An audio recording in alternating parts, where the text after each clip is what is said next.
Get started. I've asked Jeff Hodson to lead us in prayer, and it will be followed by the pledge led by Commissioner Horsley. Please stand. Dear Heavenly Father, we come to you today thanking you for your guidance and wisdom. As we begin this hearing today, guide our hearts and our minds in the spirit of fairness, right thought, and speech. Help us to remember our responsibility to serve our community with great insight, guided by understanding, wisdom, and respect for all. As we make decisions today, help us to promote the common good as we work together for the betterment of our great city. As trusted servants, we seek blessings on our deliberations and our efforts here today. Thank you for giving me the courage to take David Wiener's $100 bet and wear this ridiculous suit. In your name we pray, amen. Amen. Please join me in the pledge. I pledge allegiance to the flag of the United States of America and to the republic for which it stands, one nation, under God, indivisible, with liberty and justice for all. Thank you, Jeff, for the prayer and the apology, and Commissioner Horsley for the pledge. I've asked Commissioner Wiener to introduce the members of the Planning Commission. Thank you, Mr. Thornton. On the far end, we have Kay Wilson. Kay is our city attorney. Next, Jack Wall. Jack is a civil engineer, and he represents the Rose Hall District. Next is Dr. Karen Beardsley-Kwanzi. She is a professor at cultural studies and represents the Princess Anne District. Next is Don Horsley. Don is a farmer, and he is at large. Next is Ron Ripley. Ron is in real estate management, and he is also at large. Next is Jan Rosinski, our secretary of the Planning Commission, which this will be our last meeting with a secretary. Jan is in property management, and she represents the Centerville District.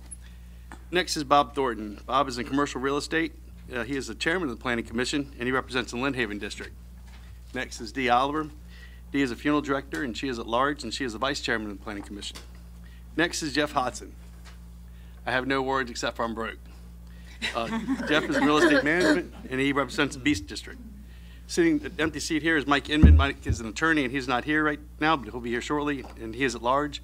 My name is David Wiener. I'm in commercial sales, and I represent the Kempsville District. Sitting next to me is Dave Redmond. He's in commercial real estate, and he represents the Bayside District. And then we have Barry Frankenfield, who will be with us one more month, and he is the director of planning. All right, thank you very much, Mr. Wiener. On my, I'd like to introduce on my left Delina Cartwright, Pam Sandloop, and Nicole Garrido, who do a fabulous job welcoming everybody and getting this list of many, many names. So we're good with that.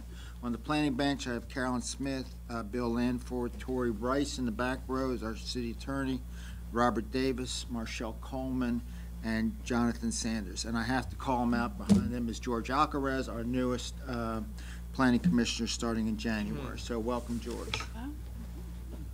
That's it. Thank you. Thank you, Barry. The next order of business is the explanation of rules that we use to run the meetings. Never mind. I missed two people. They're not that important.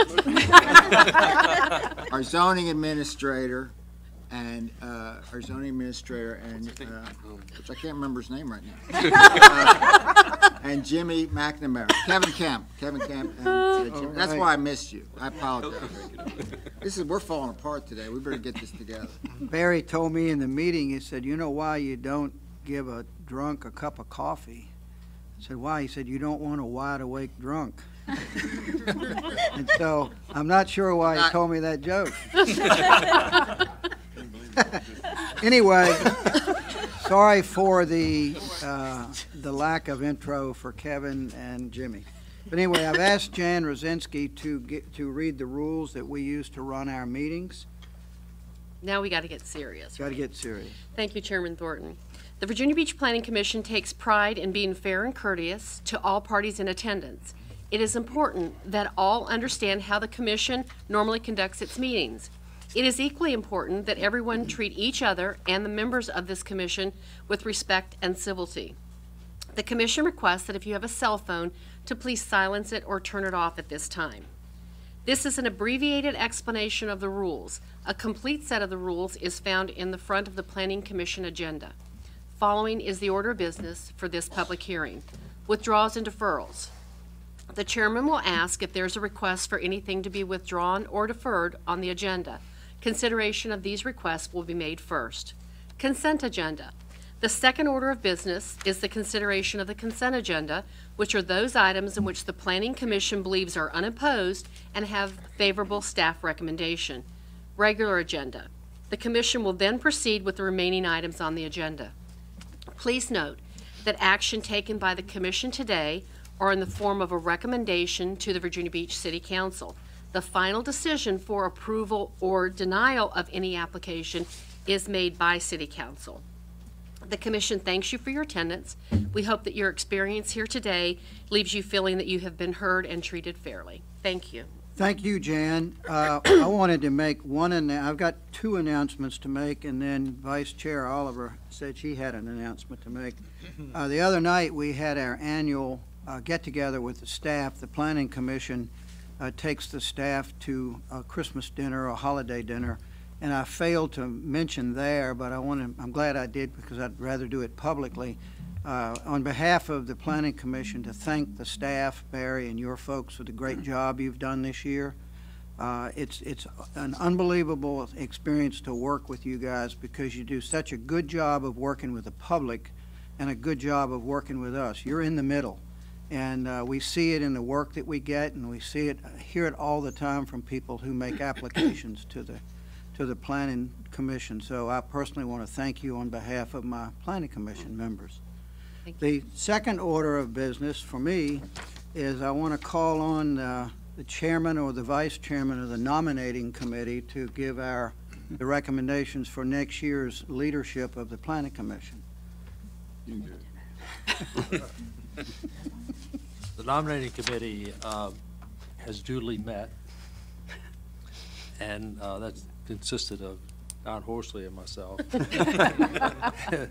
So you don't have three, so you don't have to have a public hearing here. But anyway, the recommendation we would like to make is for Chairman D. Oliver and Vice Chairman Jan Brzezinski. Okay, thank you. Is that in the form of a motion? That is a motion. And I need a second for that. Second. Second, and call for the question. Do I vote for myself? I would, Okay. because you don't know how I'm voting. No, because look at the way you're dressed. Mr. Ripley? Mr. Wall? By a recorded vote of 10-0, the recommended nominations for officers of next year have been approved. Congratulations. Thank you. Thank you. And Woman-run committee. the folks that will remain look forward to having your leadership, and we know you all will do a great job. And with that, Vice Chair Oliver has asked for the floor. I have. I'm going to take the floor. Leave it. What?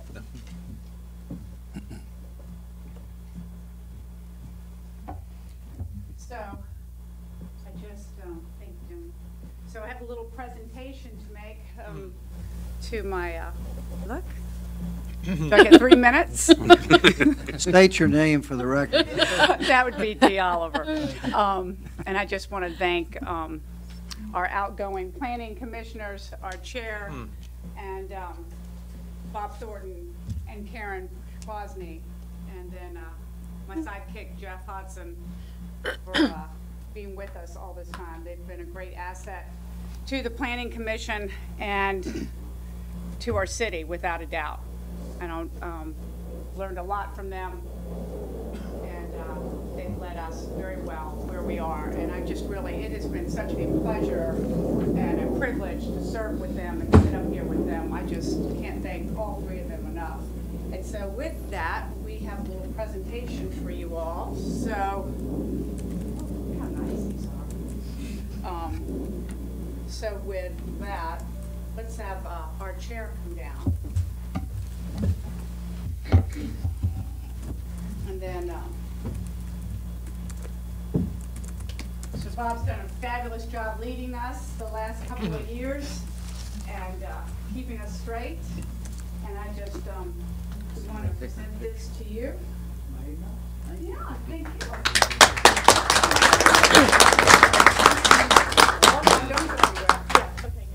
And then with Karen, who's been wonderful to have with us, who has served her district well, Princess Anne. And That's so nice of It's been Thank you, wonderful. everyone. Bob is Lynn Haven, and then, of course, Jeff, who we've all decided not to, so I'm just so happy you wore this suit. Jeff represents the Beach District. And has eaten many a mess next to me. Thank you.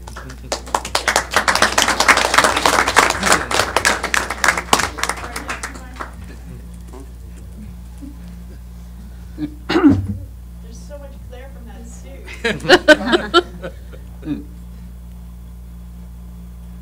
Thank you, guys. Thank you.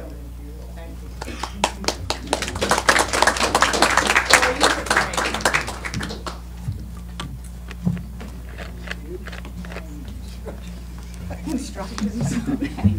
Yeah, it's pretty nice. This is supplemental. It's really nice. All right, now we can. That is awesome. Oh, yes.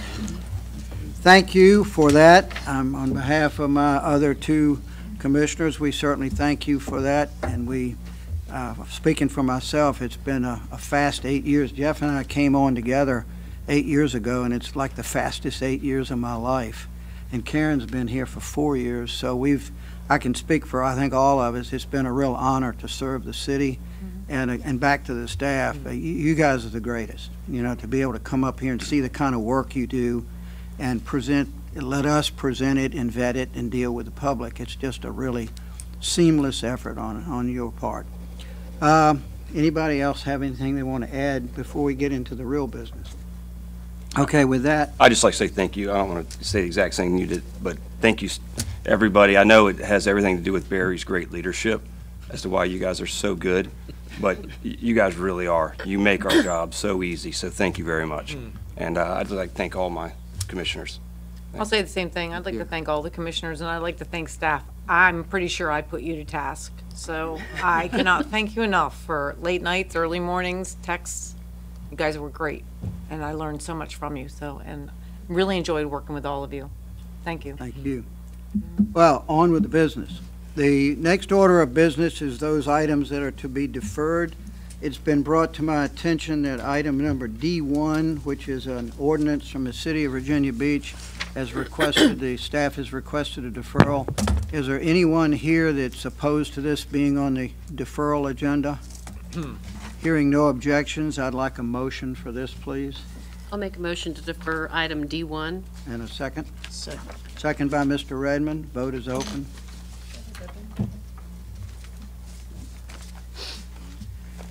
By a recorded vote of 10-0, item D1 has been deferred. Thank you.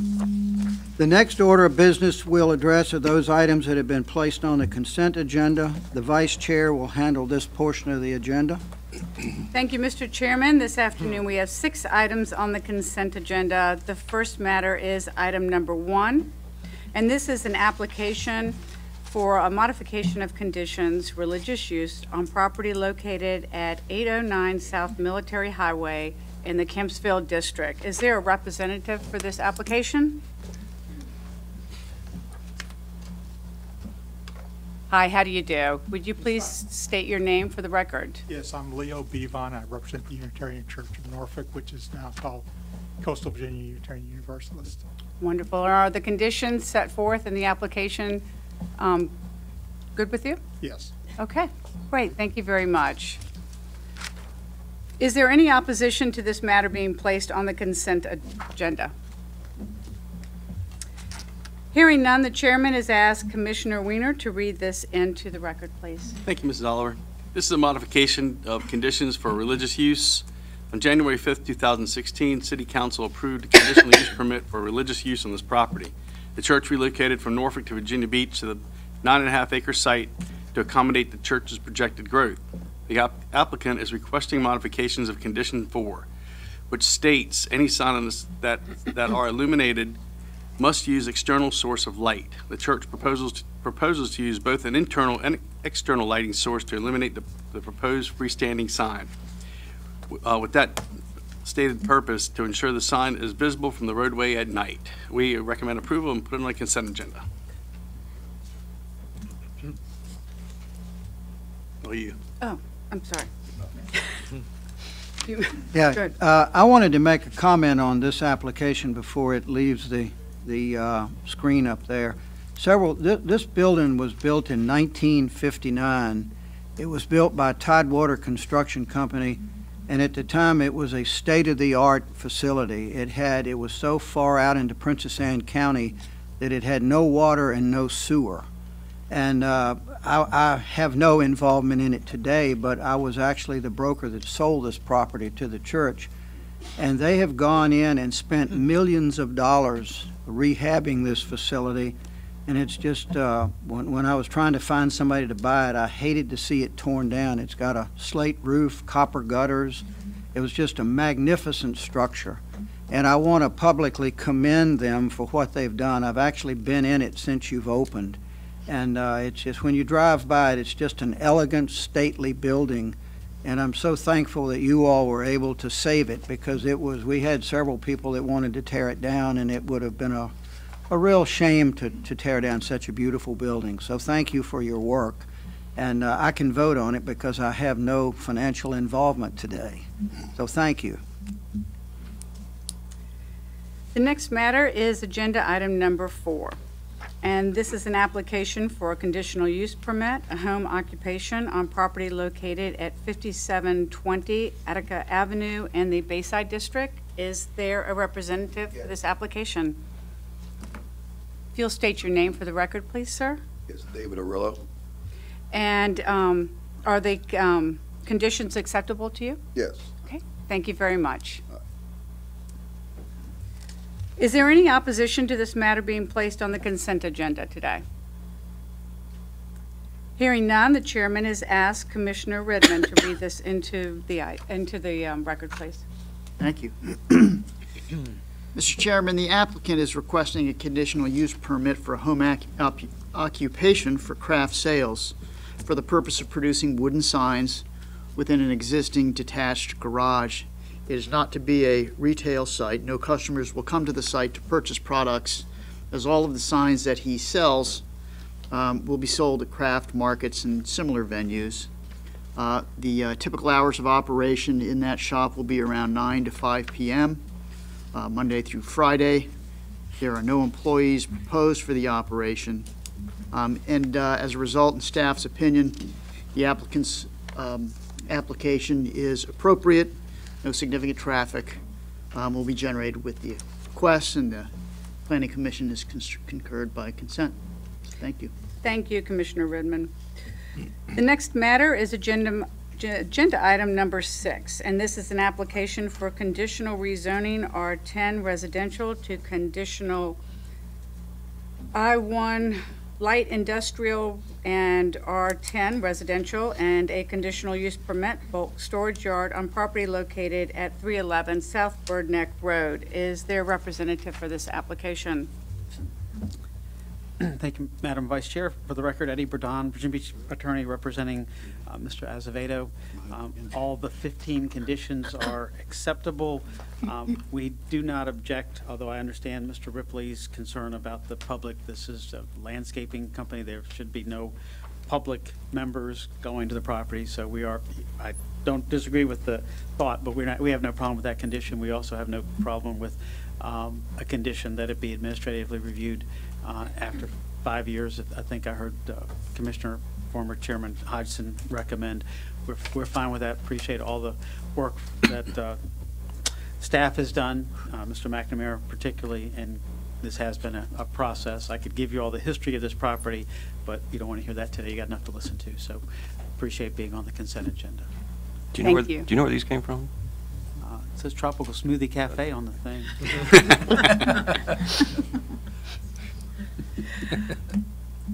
Where was I? I'm going to read it. Okay, thank you. Thank you, Ms. Oliver. The applicant has operated a bulk storage yard in the rear of the property without the benefit of a conditional use permit. Construction and landscape materials, as well as supplies and equipment, are stored on the industrial zone western portion of the property. The stem of the flag lot, which provides vehicular access to the site from Bird Neck Road, is currently zoned R10 residential. The paved access runs immediately adjacent to a single-family dwelling. Trucks going to and from the storage yard must use this access way as there is no other alternative route to the industrial zone portion of the site. Due to the established Virginia case law, the vehicular access to a property must have like zoning to the larger site.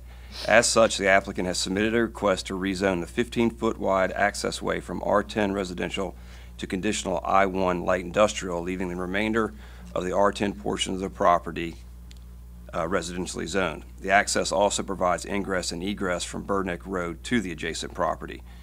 As there is an existing single-family dwelling constructed in 2006 on the adjacent lot, the applicant proposes to provide a substantial buffer beyond minimal requirements between a light industrial use and an existing single-family dwelling. The site poses a challenge to blend the uses allowed under Article 18 of the City Zoning Ordinance with uses that are compatible with the existing residential dwellings in the vicinity. In staff's opinion, low-impact, low-intensity uses such as the proposed bulk storage yard are appropriate adjacent to residential uses, provided sufficient protections are in place. Factors such as appropriate screening and potential noise generation must be examined to ensure compatibility with the surrounding uses and to protect the adjacent properties from potential intrusive impacts. I did ask that, which Mr. Boudon did mention, that we just put a 5-year review on this conditional use permit, which could be done administratively, which I appreciate you doing that. And the staff is in support of this application. The commission agrees, and we have placed it on our consent agenda. Thank you, Commissioner Hodson. The next matter is agenda item number 7, and this is an application for a conditional use permit, an automobile service station on properties located at 1910 Kempsville Road, 1924 Kempsville Road, and 1909 Centerville Turnpike in the Centerville District. Hello. Good afternoon. For the record, Rob Beeman, Virginia Beach attorney, here today on behalf of the applicant. We've had a chance to read the conditions. They're acceptable, and we appreciate being on the consent agenda. Thank you so much. Is there any opposition for this item to be placed on the consent agenda? Hearing none, the chairman has asked Commissioner Rusinski to read this into the record, please. Thank you, Commissioner Oliver. Okay, the over 91,000 square foot site is located on in the Centerville Strategic Growth Area at the corner of Kempsville Road and Centerville Turnpike. It is Zone B2 Community Business District. The property is comprised of 3 parcels that are developed with a gas station, a veterinary establishment, and a used car dealership. It is the applicant's desire to consolidate the 3 parcels into one property in order to develop the site. The proposed development would be a 6,000 square foot convenience store with 20 fueling stations. The fuel sales require conditional use permit for automobile service station. Vehicular access to the site will be both via Kempsville and Centerville Turnpike. There will be an 8-foot monument sign that will be on the entrance of Kempsville Road, and there will be 52 proposed parking spaces, which is over the minimum required of 47 by zoning. The proposed request to develop the site with the convenience store and 20 fueling stations is acceptable, and it's staff's opinion that the proposed site layout depicts a logical layout with improvements to vehicular and pedestrian mobility and reducing the number of potential conflicts between points of vehicular access. Furthermore, the layout and the building are consistent with the comprehensive plan goal of ensuring that all street-facing facades are of high-quality design elements, include lighting and signage, and they're consistent with the typical automobile service station. And they do have the appropriate screening. Given the proposed safety improvements and the aesthetic pleasing design, staff recommends approval. Therefore, we have put it on the consent agenda because the conditions are acceptable with the applicant. Thank you. The next matter is agenda item number D2. And this is an application for an ordinance to amend sections 901 of the city zoning ordinance pertaining to use regulations in the B4K business district. And our zoning administrator, Mr. Kemp, is going to read this and tell us about it. Thank you, Commissioner. And for the benefit of my boss, my name is Kevin Kemp, administrator here for the city of Virginia Beach. Never put that Hi, down. Kevin. This proposed amendment is to the B4K historic Kempsville area. And in 2006, this was established. When it was established, the uses in the B4K were limited really to keep the historic feel and a smaller pedestrian-oriented development. Well, as this ordinance has matured, development has come in. The city has worked really hard to consolidate parcels. Looking back at what is permitted and what's not, it seemed to be overly restrictive. So what this ordinance does is opens up a few more uses to make development potential greater in that Kempsville area while still maintaining the historic feel. I would just like to really commend Commissioner Weiner, Councilwoman Abbott, and the historic Kempsville CAC. This is really a model of how ordinance amendments should come forward. For the past year, we have vetted this out. We have had numerous public meetings. The first one had over 100 people, and I'm happy to say the last meeting was probably the most civil and productive public meeting I've ever attended. So it really has been a community effort. It has buy-in across the board, and staff is happy to recommend approval of this ordinance. Thank you. Thank you.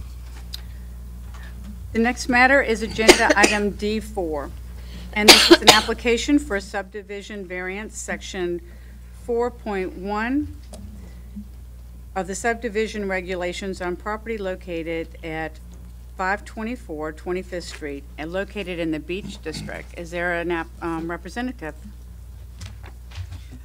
Thank you again, Ms. Oliver. Mr. Thank Chairman, members of the commission, for the record, Eddie Burdon, Virginia Beach Attorney, representing WPL Homes, Inc., and we agree with all of the 4 conditions set forth in staff's evaluation. Appreciate staff's work on the application, and appreciate very much being on the consent agenda.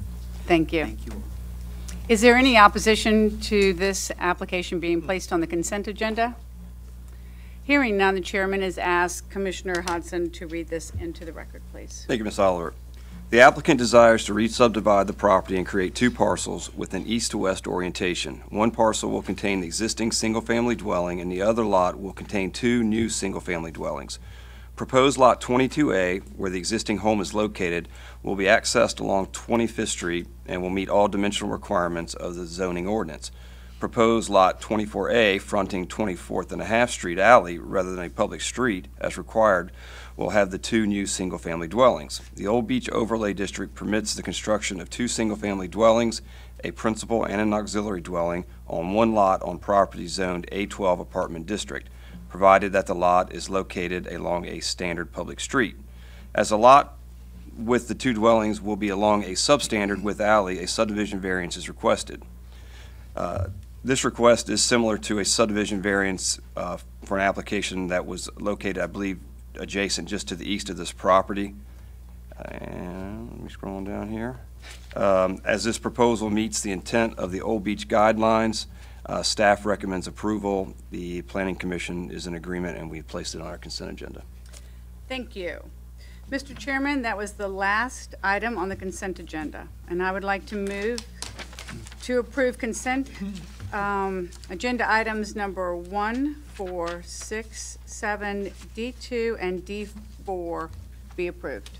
Hey, thank you. I have a motion to approve the items on the consent agenda. Do I have a second? Mr. Ripley? I'll second. I'm sorry. You have I'll second it. Second by Mr. Horsley. I have a couple of disclosures and an abstention, if you don't mind, Mr. Chairman. First, a disclosure, and these are disclosed because I'll be voting on these matters, okay? And the first one is item number 7. I own property across the street, and I just wanted to disclose that. Although I have no interest in this property or any financial interest, I do want that to be known. Also, item number D4, the applicant has listed Town Bank as a lender. I'm disclosing that I'm a member of the Town Bank Advisory Board in Chesapeake, and I have a letter on file with the clerk so stating, and Town Bank is not the applicant, and I have no interest, and it has no interest that I know of in this. And since the Planning Commission is a recommendation and an advisory council, does not make the final decision. I disclose I'll be voting on this matter as well. And I do want to abstain on item D2, which is the ordinance with the B4K. I own property in this district. It affects the property I own. I don't necessarily agree with the ordinance, but I'm abstaining on voting. Okay. And I need to not vote on item, I'm sorry, I need to disclose in item 7 that the company that I work for is handling the brokerage of that. I have no financial interest in it, and I will be voting on it, but I did want to disclose that. And we have a motion and a second. Any other conflicts we need to disclose? Okay. Vote is open.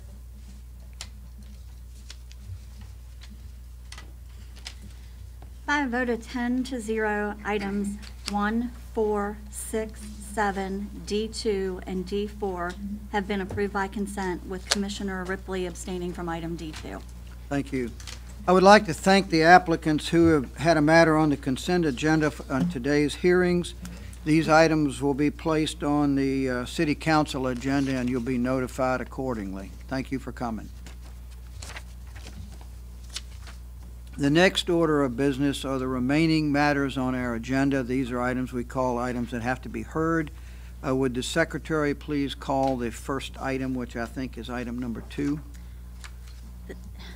The next application is agenda item number 2, Suburban Capital Incorporated, an application for alternative compliance on property located at 281 Independence Boulevard, located in the Bayside District. Is there a representative for this application? Hello. I'm Katie Hada. I represent Suburban Capital. Thank you. Would you give us an overview of your application and any thoughts you'd like for us to consider in processing the application? Sir, the application is for alternative compliance for both the monument sign, which will direct hotel guests. It's for the Hyatt Place. I'm sorry, I wasn't sure how much summary I needed to give on the project. Do you want me to give the whole project or just the items? Just whatever you want us to know that we might not know. Okay, so it's a Hyatt Place 127 room being constructed at the corner of Broad Street and Independence. The alternative compliance request is for 2 items. It's for the freestanding sign that's been identified right there, as well as the sign on facing Independence, which is roughly 26 square feet larger than zoning permits. So the recommendations I received from Mr. Davis, we agree with the landscaping being requested around the freestanding sign. In addition, Mr. Davis called me today asking that the sign be reduced from 12 feet to 8 feet, and we are in agreement. Okay, thank you. Any questions of Mrs. Hada? Thank you. Thank you. With that, does anyone else to speak on the matter? No. Okay, with that, we'll close the public hearing. Is there any statements or questions or motions on this? Mr. Redmond? Well, I'd just like to thank the applicant. We had a discussion this morning about that. My concern was the height of the sign.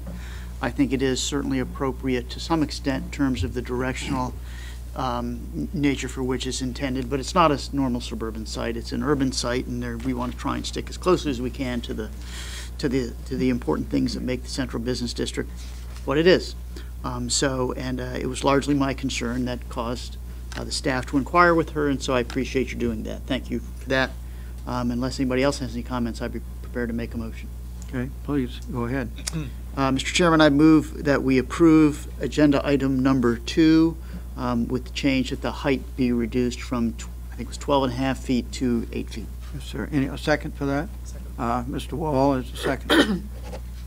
The vote is open. By recorded vote of 10-0, agenda item number 2, Suburban Capital Incorporated, has been approved as amended. The next item is agenda item number 3, Glenn McDermott, which is an application for alternative compliance on property located at 4452 Virginia Beach Boulevard, located in the Lynn Haven District. Is there a representative for this application?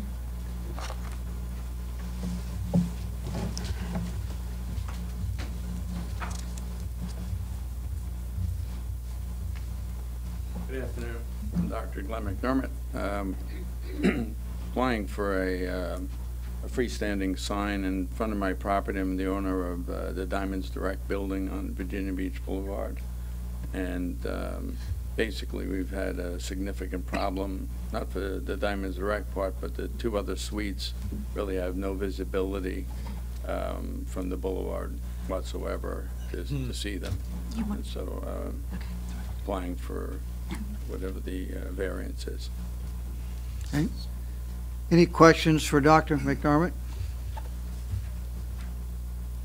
Thank you.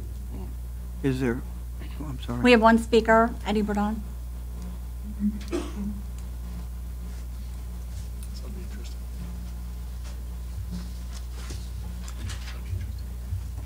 Mr. Chairman, for the record, Eddie Bourdon, Virginia Beach Attorney.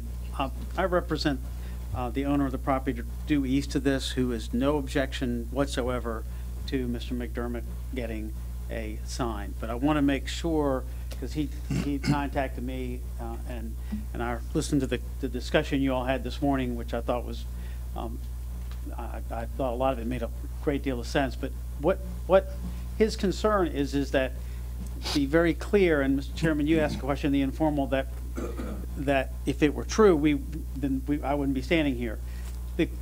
Where this sign is going to be located is north of the south face of the building on the Diamond Exchange property. This adjacent property, also in the Central Business District, can and will redevelop at some point, and that building can be up to the property line or 2 feet off the property line. The sign, when that happens, or if you park a truck in the parking lot, will not be visible from Virginia Beach Boulevard. The sign is not where the orange sign was that you have on the other picture. That's in the public right-of-way. And if that's where they were going to put it, then it would still have visibility, which, that's a whole nother, situation. And again, my client's not opposed, and I'm not here to oppose. And Mr. Davis this morning made a reference to an adjoining property owner, and I got the impression he was saying we're not opposed at all. We just want to make sure everybody understands that where this sign is going to be physically located when this property is redeveloped, and or if cars are parked out here, that sign's going to have minimal and will really have no visibility when this property is redeveloped. And that's what everyone needs to just be aware of. If you want to approve it, you want to build it, we have no issue with that, but it's not going to be visible. Okay, any questions for Mr. Bourdon? Thank you. No more speakers. No more speakers. With that, we'll close the public hearing and have some discussion amongst ourselves. Does Dr. McDermott? Oh, I'm sorry. Dr. McDermott, you're free to come back and rebut Mr. Bourdon's comments if you care to. Sorry. Thanks for reminding me. Short timer. Unfortunately, either way, we really don't have much of a choice right now with the visibility. Even if that happens, whatever they'll develop, But in the interim right now, the other tenants really have, they sit further back. There's no way to even know they're even there. And it's still, from my perspective, willing to, even if it becomes ineffective later on, to go to the expense of put up the freestanding sign that we have for now and develop it that way. Okay, thank you. Ron? Dr. McDermott, did you consider, we had a discussion this morning, I don't know if you were in the informal meeting. No, I wasn't. Okay. And the concern is in the Central Business District having a lot of monument signs around, and everybody going to want one. And it's an urban environment really, that's why you're in here for a special exception, trying to get this. And really, there's a lot of kind of pushback on this type of sign, and I realize we just approved one for the hotel, but the hotel is kind of like a side street, and it's an entrance into the hotel. This is out on the boulevard, far more visible, and it's concerning.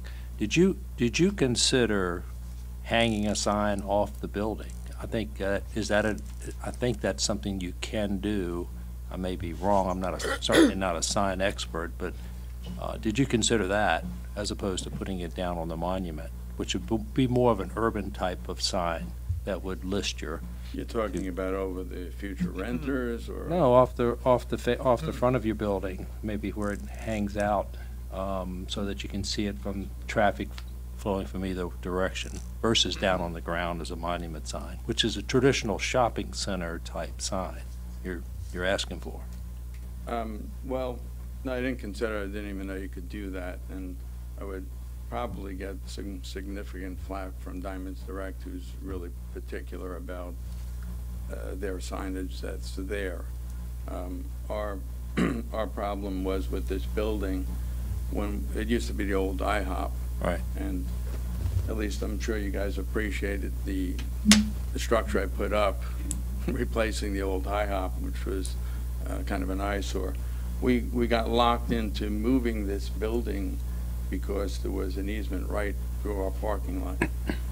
So we had no way to put it even up against the existing building that's there on the other side. You could have a freestanding sign. So we were kind of predestined to do that. We did have a full monument sign up there, and usually, you know, not being in real estate, but most of the time, real estate people always told me, including Bob Thornton, that it's, you know, if you have an existing sign, to try and get it grandfathered in. So there was problems with that. Part of the city encouraged us to bring it down, and, you know, then we could apply later on to try and get a freestanding sign up. So we got the building built, but then we really don't have anything for those tenants. And this picture doesn't really show you, if you're coming down the boulevard, there is an existing building, you know, blocking the signs that would go over the tenants on the building itself. So we're kind of stuck. I think, you know, right now it's a matter of, like I said, it could be a wasted effort on my part to spend the money to put the monument sign up, but at least people would be able to find it as they come up, as they look at the addresses, they'd know it's there, and then they would see it and go to the back. I don't know if that helps explain it. Jack Wall with a question. Dr. McDermott, you know, what was discussed this morning, and this is just really to piggyback on on Ron's comment, and you know, it was discussed that there's the possibility for building crown sign on the west side. Or is that what you're talking about, that it wouldn't? Well, actually, were you aware of that? Another discussion with one of the other city entities, where we'd have, it's a very small sign on the west side, because the visibility is so bad from the east side. So even though that's some kind of variance, I think they approved that. The idea would be at least it faces where people could see it. We have nothing over those. If you see it from here, it looks okay, but there's nothing. You're driving then, you cannot see those tenants in the rear. I don't know if that explains it, but. Okay. Jeff. Are they currently leased right now? The second one, the Suite 102 is. The signs haven't gone up. That's what we were working on with that. And as I said, normally you put the sign over the front entrance, but the visibility is so bad, they kind of agreed with what we were talking about to let us put it on the flip side. Some people could at least know you were there. That's why I'm trying to complement it with the other sign. And it's more directional. People are coming by 45, 50 miles an hour. It's very hard to, they'll be looking, the many times they come into the wrong lot just by error. But at least this way we have some kind of identification. At night it'll be almost impossible to do it. If this does not make it through city council, will you put some form of identification over the door of these two tenants, these two spaces back there? I might not be able to do that. The reason is, and my sign guy could probably elucidate a little more, because they kind of approved letting us put it on the west side, so you can't have two signs. Well, I understand, but I would assume there's some negotiation in putting it on the front of this building over the door versus there. I mean, that's your call, isn't it, or has that already been approved? I think that was approved, but from our perspective, the visibility is just so bad, it wouldn't help us unless you literally drive up and then you'll look up and see it. What I'm talking about on the boulevard is they drive down the boulevard to at least know there's some other entity there. And that's where we're stuck. Any other questions for Dr. McDermott? Thank you. Thank you. I'm sorry. Oh, I'm sorry, Dave. Dr. McDermott, did I understand you correctly? You just said you have a tenant who's in there with no signage? Right now, yes. Okay. All right, thank you. We're working on getting the sign, but it was first a consideration which side to even put it on. And that's why we had tried, argued for putting it on the west side, which is atypical because there's just no visibility. Literally, you'd have to drive up and look at it to see this. Otherwise, nobody's there. Okay, thank you. Thank you. Thank you.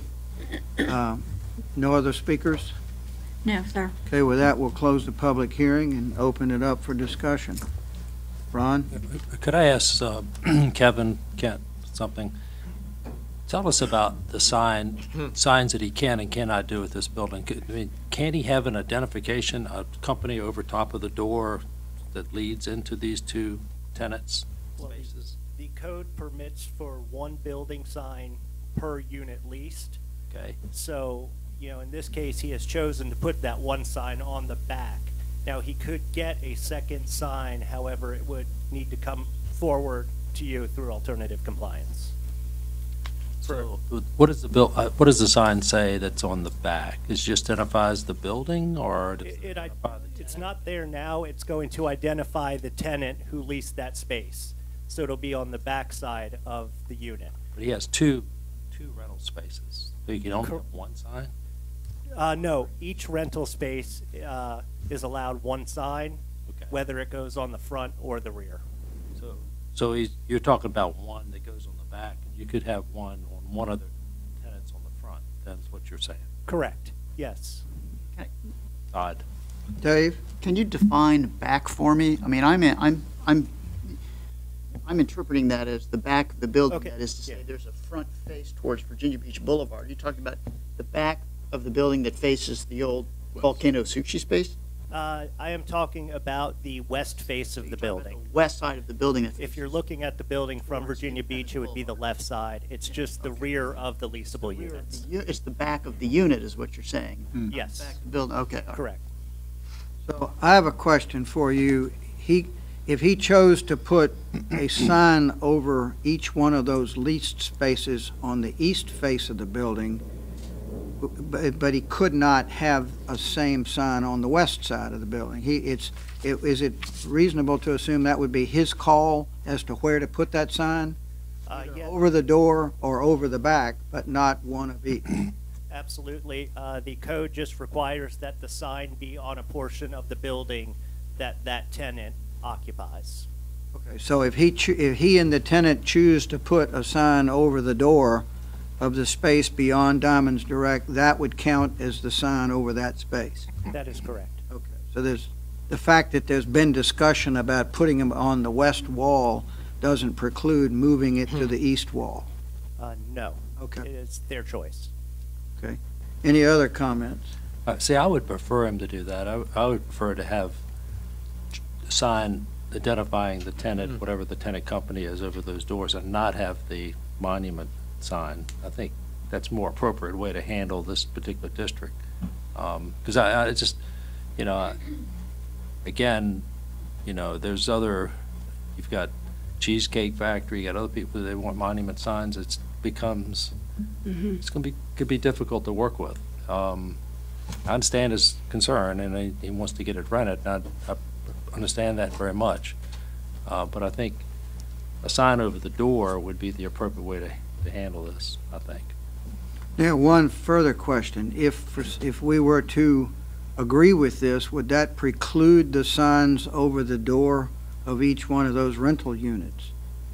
If the ordinance allows a sign over each door now, and he chooses to put them on the east face, and we agree for this monument sign, is this in addition to those? Yes, it would be in addition. The Permitted wall signs are not included in this application. This application is just for the addition of a freestanding sign. Okay. Any, If I could make one more comment on it? anybody object? No. No, come forward. When I met with the sign committee, they understood the problem with that, putting the sign on the east side. From this Princess Anne High School in front of this, and then another building, and then this. Coming down the boulevard, there was no visibility. That's why, although that's atypical to put it on the other side, they understood the problem and agreed that the visibility was so bad, there's nothing from the boulevard that would tell anybody that we're even there. And that's why we had that approved on the other side. We could put it there, but it's still, we're stuck with the same problem that we don't have any way to identify that we're even there or there's even any other tenants there. And that's where it came up by the variance. Thank you.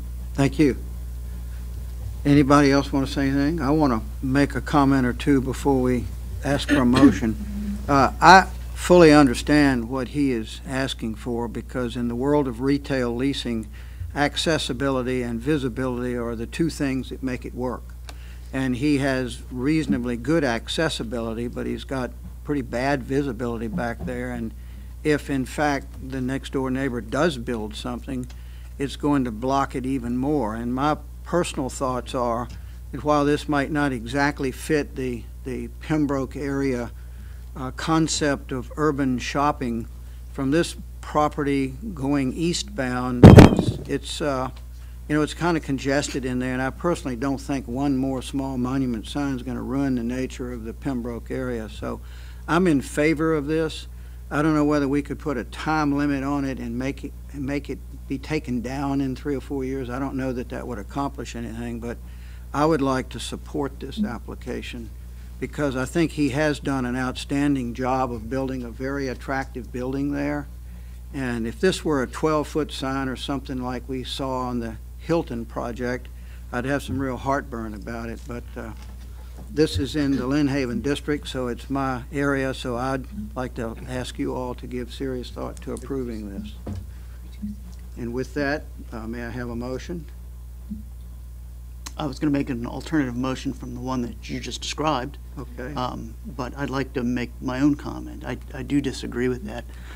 They're not particularly compelling retail spaces, because you can get enough yield out of the property. Doesn't mean that the retail spaces that you build are necessarily going to be all that valuable. And those ones are in a difficult spot. They're set way back from the roadway, and they do have visibility problems. I don't know that you remedy that by creating a sign that doesn't really fit into the ordinance or into the neighborhood. Mr. Bourdon's client, who sits right next door, is going to want one too. And so is the Cheesecake Factory, and so is everybody else. And just, you know, it just starts rolling downhill like that. I'm uncomfortable with the idea of that sign within an urban environment like that. It's a challenge site. It's a challenge site by virtue of that easement all along. It's a beautiful building, and he's got a great tenant that's in there. But that doesn't mean the entire building is necessarily going to be as great or the space is as marketable. But I don't think I don't think we create another problem in trying to fix that. So that's part of the real estate business, I think. So I would make a motion to deny the application. I'll second. The vote is open.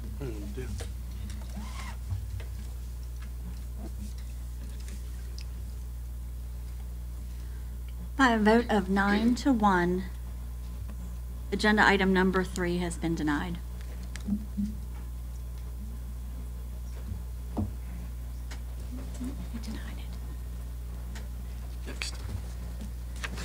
Next item of business is agenda item number 5, RAW Enterprises Incorporated, which is an application for a subdivision variance, section 4.4B of the subdivision regulation on property located at the south side of Gumbridge Road, west of Dolly Road, located in the Princess Anne District.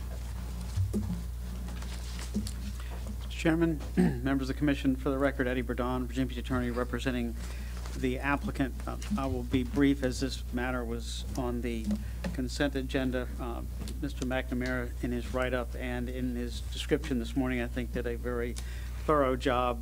These lots are part of a larger, and I apologize, I don't have copies for everybody, larger partition plat that has a total of 26 lots on it. And you can see parts of all of them on this, here on the south side and here on the north side of Gumbridge Road. And in your write-up on page 3 of this agenda item 5, you can see the composite map with all the houses. There are 9 lots with 8 houses on the north side off of lots created by the same plat. And there are a total of 6 or 7 houses on the lots that are located on the south side, all of which, to my knowledge, and I'm pretty confident that I'm correct in this, have been built without having these lots formally recognized by a subdivision variance, because they were all created by this 1971 partition plat that was recorded, and the city has taxed these as separate lots, separate G-pins since we started using G-pins for all these going on 50 years. So the applicant actually got approval, site plan approval, and constructed a house on lot 5, and then came in to do these other 3 lots, and then the 4th one with the 2 trailer sites out front came into play with dealing with the sellers and the seller's attorney. So what we're doing is simply cleaning up lots that had existed for going on 50 years, and you get to see what the houses are going to look like, unlike the other, I believe it's about 14 houses that are on other lots out here on the same plat that have, again, never been through this process. We've also agreed to the 1-foot additional freeboard, which I think is also important given the elevated concerns about flooding and subsidence in the city. So staff has indicated we clean up these kind of situations. This has a larger number of them than what we normally would see, but this is just housekeeping for us. I'm concerned. Not really sure what the opposition is about, but I'll appreciate the opportunity to speak in rebuttal. Any questions for Mr. Burdon? Thank you. Mr. Chair, we have one speaker, Mark Johnson.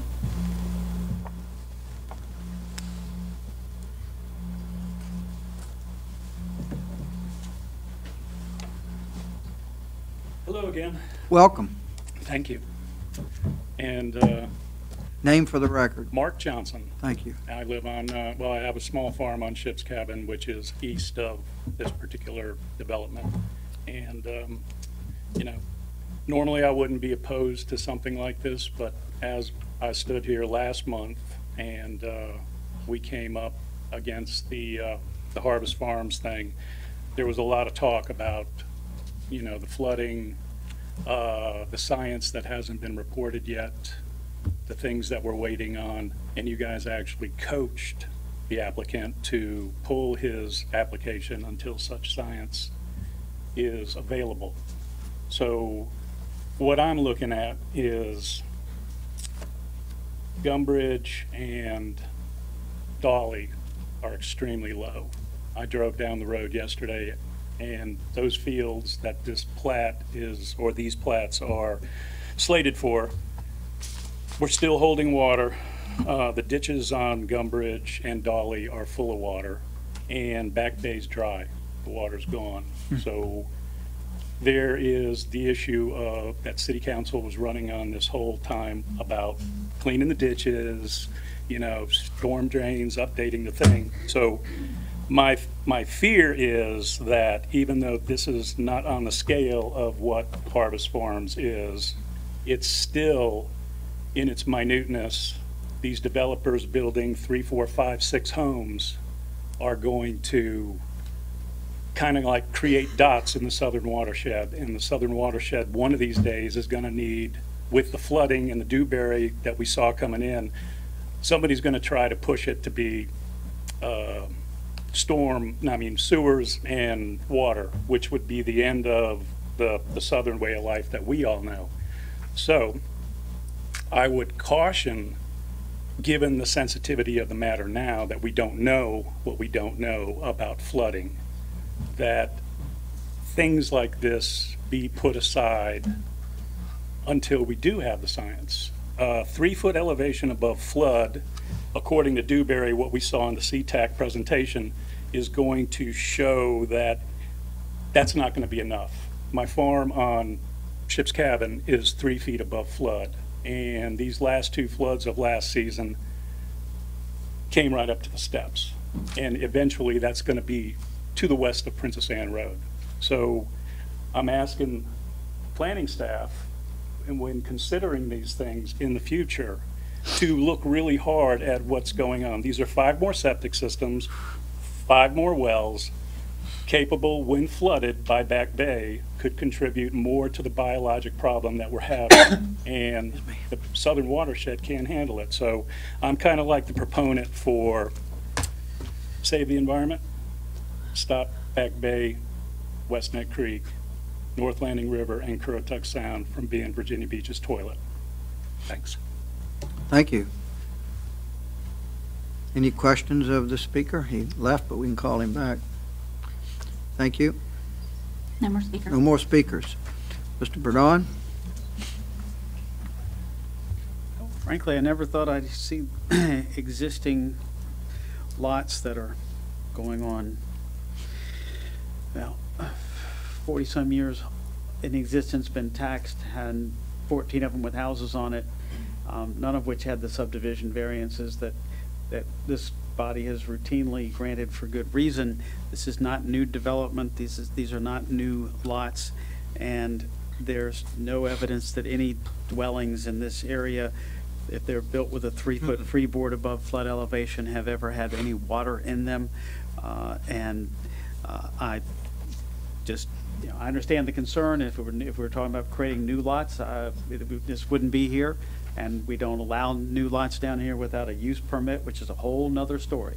But these are long existing, long tax lots, platted and recognized, but there's not a signature from the planning director in 1971 on the plat. There were lawyers involved in it. There are lawyers' signatures on the plats. All these properties were divided by a family with long history in Princess Anne County. It's just, it's a cleanup. And again, if I wouldn't be standing here if we were talking about creating new lots, or if you're talking about basically telling someone who's paid taxes on lots for all these years that now all of a sudden we're going to take it away from you because of fear.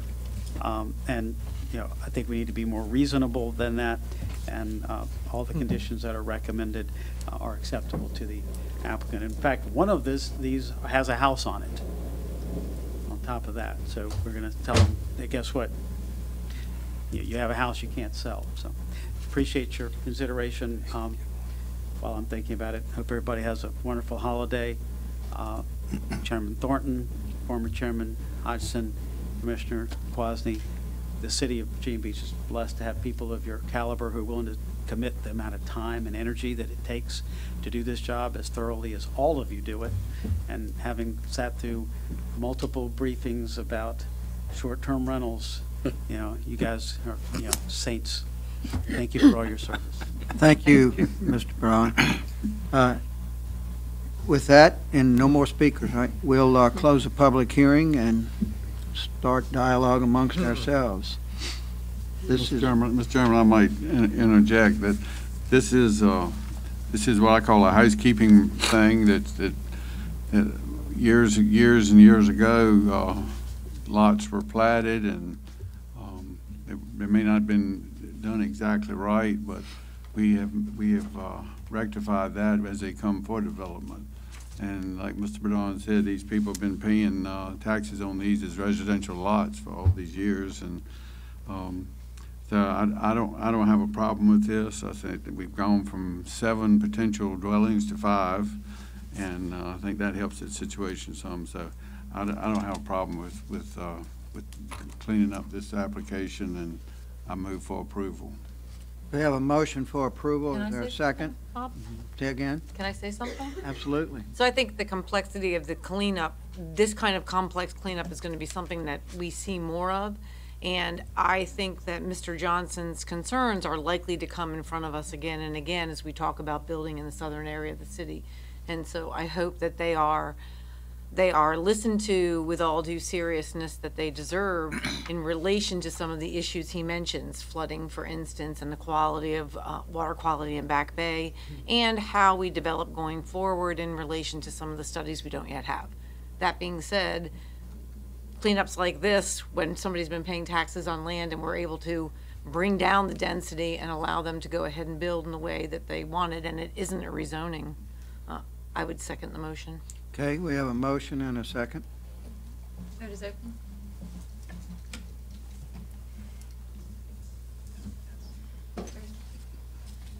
Mr. Inman? By a vote of 11-0, agenda item number 5 has been approved. Mr. Chairman? Yes. I failed to mention that I needed to disclose the town bank, same disclosure on this. Apparently, it looks like the applicant had listed town bank as well. Thank you. So noted. Our last item of business today is agenda item D3, City of Virginia Beach, which is an ordinance to amend sections 102, 111, 401, 501, 601, 901, 1110, 1125, 1521, and 2203 of the city zoning ordinance, and section 5.2 of the Oceanfront Resort District Form-Based Code, and add sections 209.6 and 241.2 of the city zoning ordinance pertaining to the definition, requirements, and use of home sharing and short-term rentals. Thank you. I'm not sure where we even begin. Mr. Chairman, we have 14 speakers. Oh, that's where we begin. That's where we begin. Okay. So we will, instead of, I guess, starting with the proponent for this, Okay. we would start with those that are opposed, or just, I guess, come and speak however you feel like speaking, and then we'll close the public hearing. And know that for those of you who have attended our workshops, we have spent a considerable amount of time on this matter. We think we have come to some reasonable conclusions among ourselves, and maybe you all today can change some of our thinking and some of our minds, but we want to hear from you. I would like to ask that if someone else has made your point and you just want to get up and say it again for the sake of saying it in light of time, we'd like to ask you to be brief, and if it's already been stated, be very terse and very quick with your thoughts, because we've allowed ourselves until 6 o'clock tonight to deal with this matter. I'm just kidding. But feel free to come. She will call your name, state your name for the record, and we want to hear your thoughts. So with that. Okay. First speaker is Jack Drescher, and then Janie Odell Young.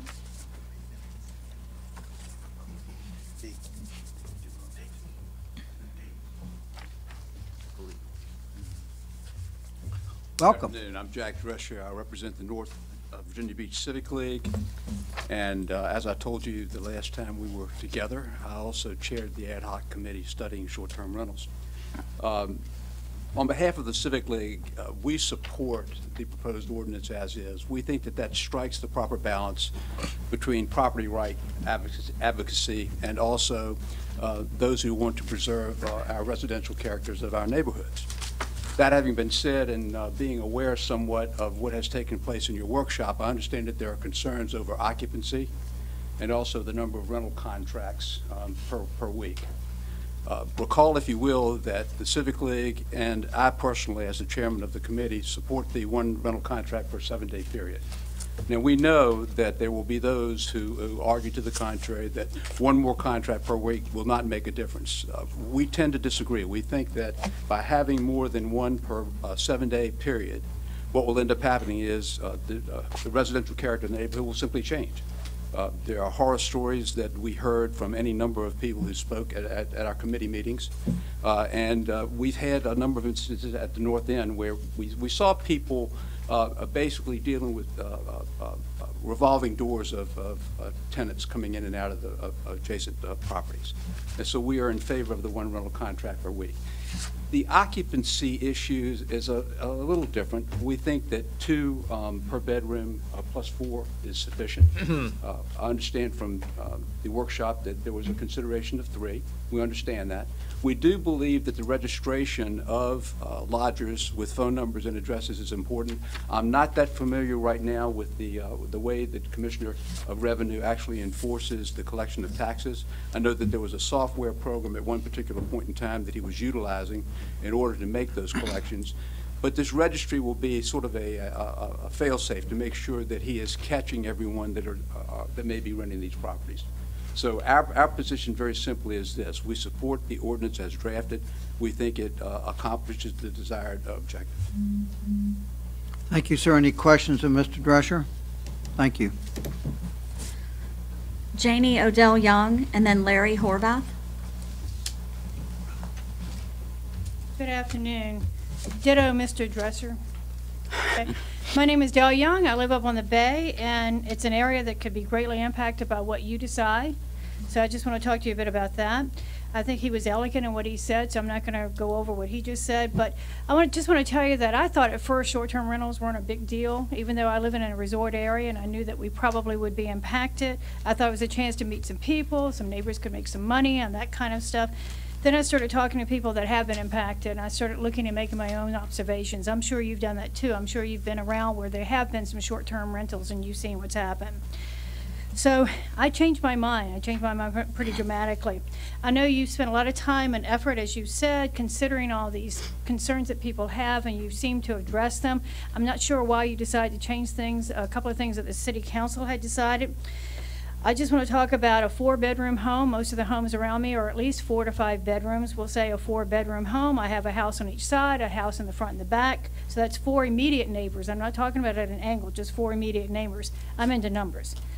So you're saying 4 people, 3 people per bed, 4 bedrooms, 3 people per bedroom. That's 12 plus 2 more. That's 14 people.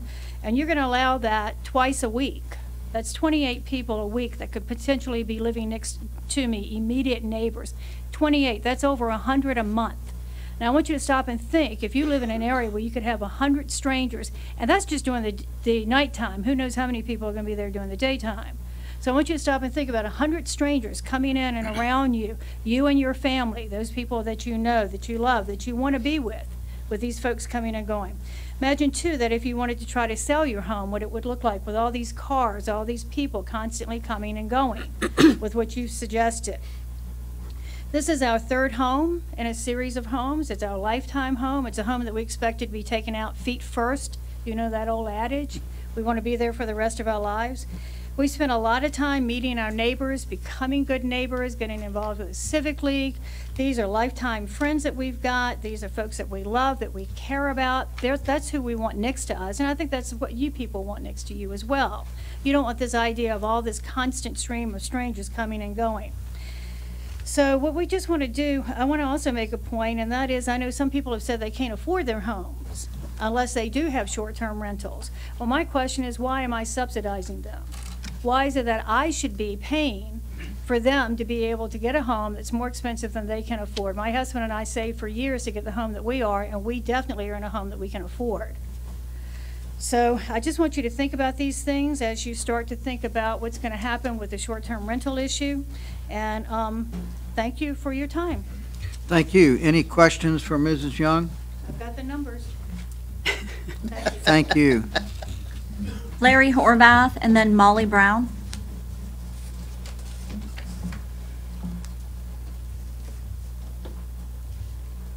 My name is Larry Horvath. I'm here on behalf of the overwhelming majority of our Civic League members in Bay Lake Pines. We support the draft ordinances as they've been drafted, and our Civic League members want you to know that we support those draft ordinances. We are particularly in support of the conditional use permit required requirement. This is the only way to control the spread and the proliferation and control these things. We do not want these things in our neighborhood, and the conditional use permit, I think, is probably the best way to get a handle on them. We are not particularly, we are frightened of the disruptions that disorderly and inconsiderate renters could have, but mostly, as the previous speaker said, we are mostly afraid of losing our sense of neighborhood and familiarity. And with that number of new people every week, it would really upset the residential nature of our neighborhood. Webster's defines residential as meaning to permanently occupy, so rentals of less than 30 days is not permanent occupancy. So a conditional use permit, when it's non-conforming usage, is particularly applicable in this case. So we are we hopefully you will not do anything to change the City Council ordinance that has that included in its proposal. We want you to protect our neighborhoods, and we're hoping that you won't do anything that will facilitate the conversion of homes into businesses in residential neighborhoods. Thanks. Any questions for Mr. Horvath? Thank you, sir. Molly Brown, and then Mark Bissett. Good afternoon, Chairman Thornton. Hello. Thornton and members of the Virginia Beach Planning Commission. I am Molly Brown, and I support City Council's recommendations for short-term rentals. After 3 years, the City Council, as well as the staff that Mr. Thornton you just eloquently praised, as they should have been, have developed a fair compromise, and I ask you to support their recommendations on short-term rentals. They have looked at all the codes, they have studied, they've heard from the public, and I think that the city staff and the City Council, I think their recommendation should be considered. Also, I ask each of you to support your own comprehensive plan and protect all Virginia Beach residential zone neighborhoods. All residentially zoned neighborhoods in Virginia Beach need your help to protect the health, safety, and public welfare of all the residents and visitors alike. Thank you very much. Any questions? Thank you. Thank you. Mark Bissett, and then Todd Solomon.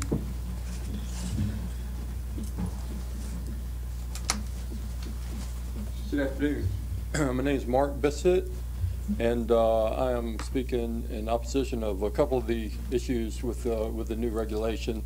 I've owned a duplex in Ocean Park since 1987, and over the last 12 years or so, we've rented that as a short-term rental during the summertime, and mostly through a realtor, Atkinson Realty, but also recently through VRBO as well.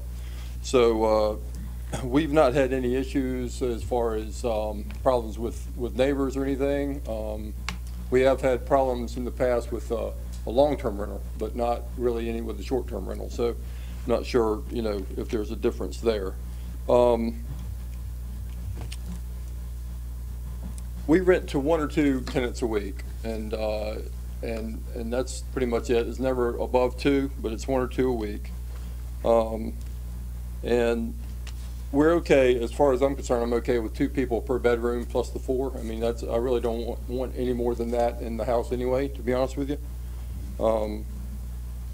And then the other thing is the registry, as far as turning, registration of names to the city. I'm, not sure that I'm in agreement with that. I mean, to me, that's not really. As long as we're submitting the taxes to the city, I'm not sure why the city needs to know who's staying in the house. So basically, that's it. I've been using the property for 12 years. I have 2 sons in college, and this is sort of this income level has been helping maintain our lifestyle and getting our boys through college. So just want to be able to use the property the way we have for the last 12 years. Appreciate your time. Any questions for Mr. Bissett? Thank you. Okay, thanks. Todd Solomon, and then Martin Warrench.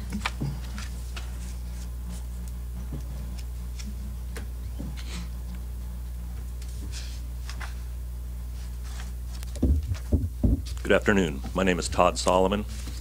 I'm a resident of Cape Story by the Sea. Currently, we have about 15 homes on our little street. It's a dead-end street, and we have 2 bed and breakfasts out of the 15 homes.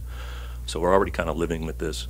I'm actually in support of short-term rentals. I don't have an issue with people using them.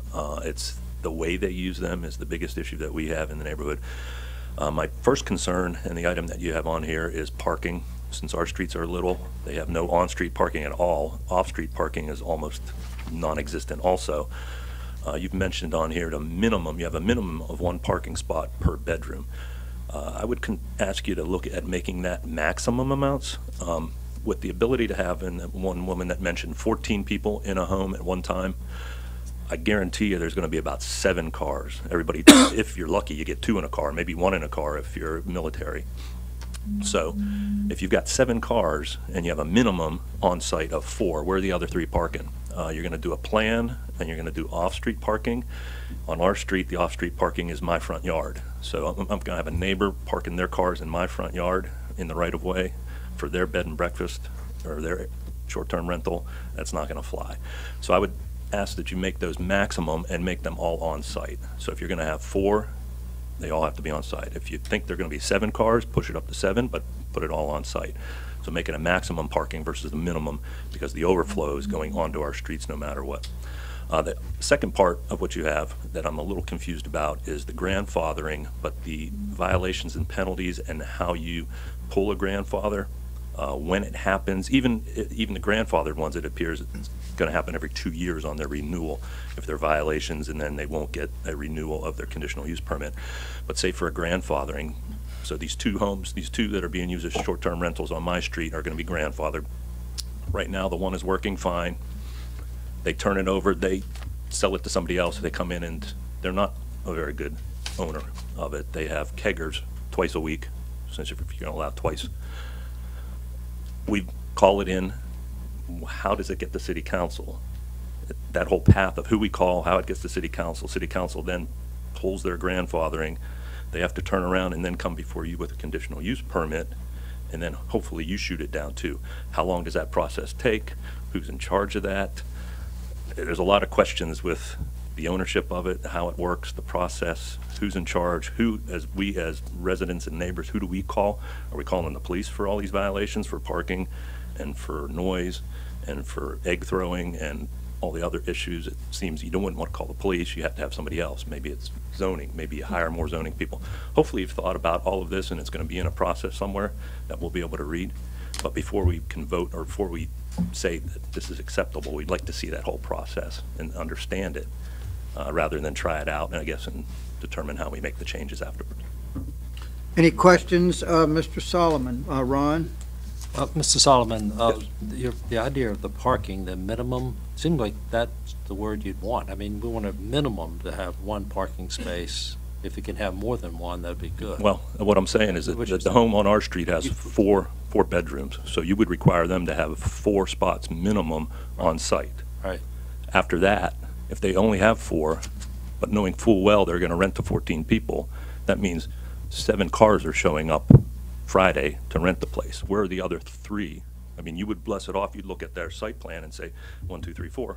Good, 4 bedrooms, 4 cars minimum. Great. Thank you very much. So Friday, 7 cars show up. Where did the other 3 go? Well, the one that's in your neighborhood is going to be grandfathered if they meet these requirements. That's somebody. Yes, so they don't even have to do a parking plan, right? Yeah, somebody new coming in is going to have to do a parking plan. Well, that's even a worse scenario then. So they don't even have a parking plan. So they don't even have 4. So we're calling daily because they're over parking onto the streets, and that falls into the how do you revoke their grandfather question. But you see what I'm saying? I mean, you're going to bless off minimums 4, 4, 4 for every all of them. You know, they can show it all on a plan, but then the overflow goes where? Where do the other 3 go? Well, the grandfather is it's what's out there right now. That's what the idea. It is, but I'm just saying, right now I don't see a process for.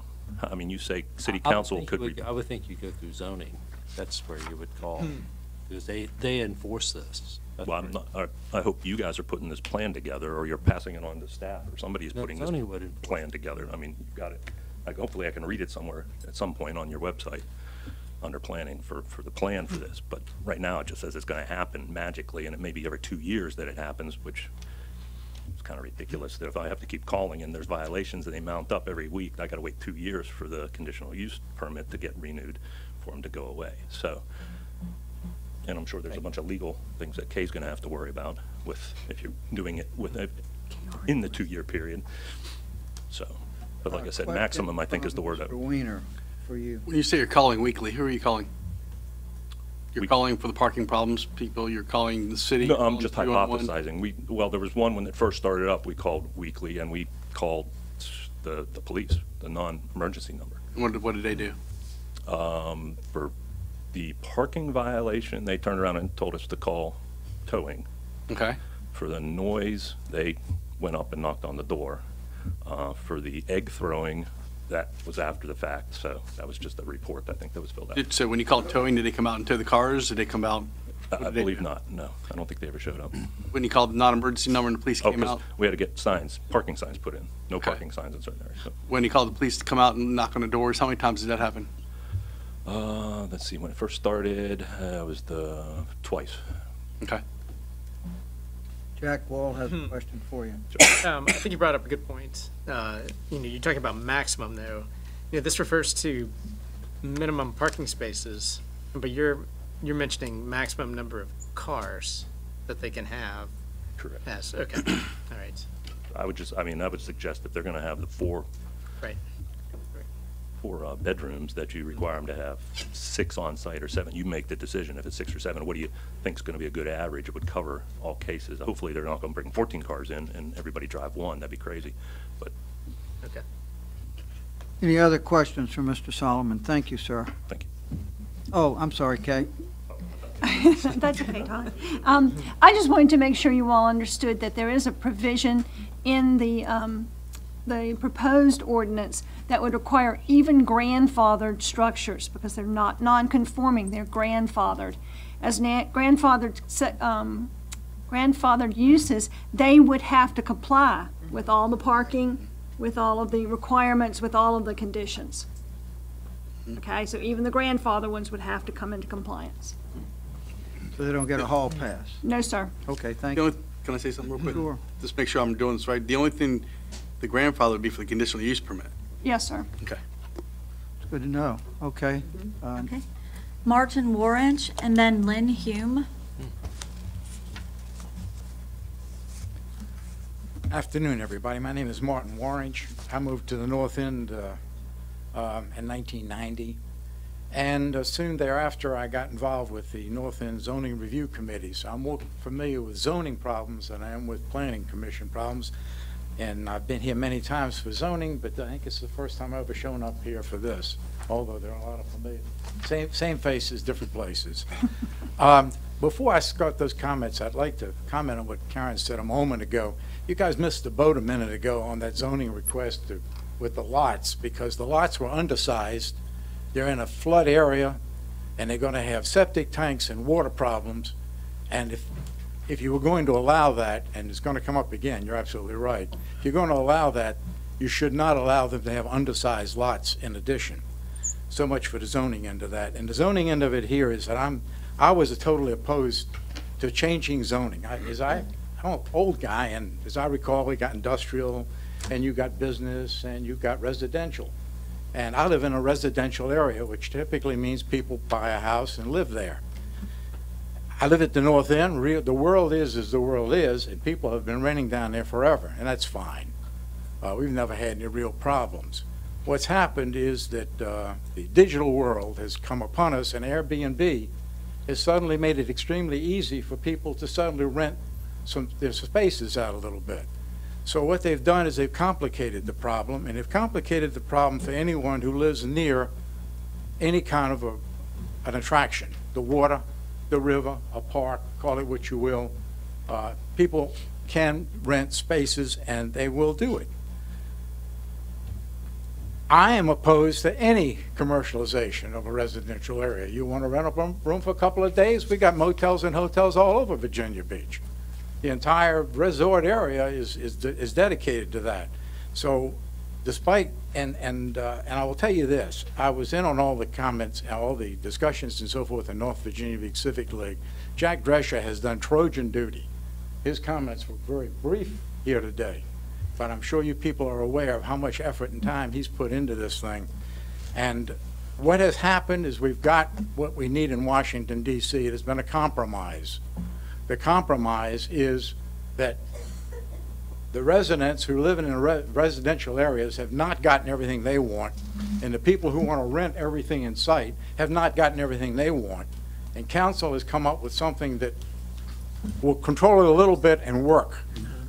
My objection, my reason for being here today is because I read online that you guys want to add 2 rental contracts in a 7-day period.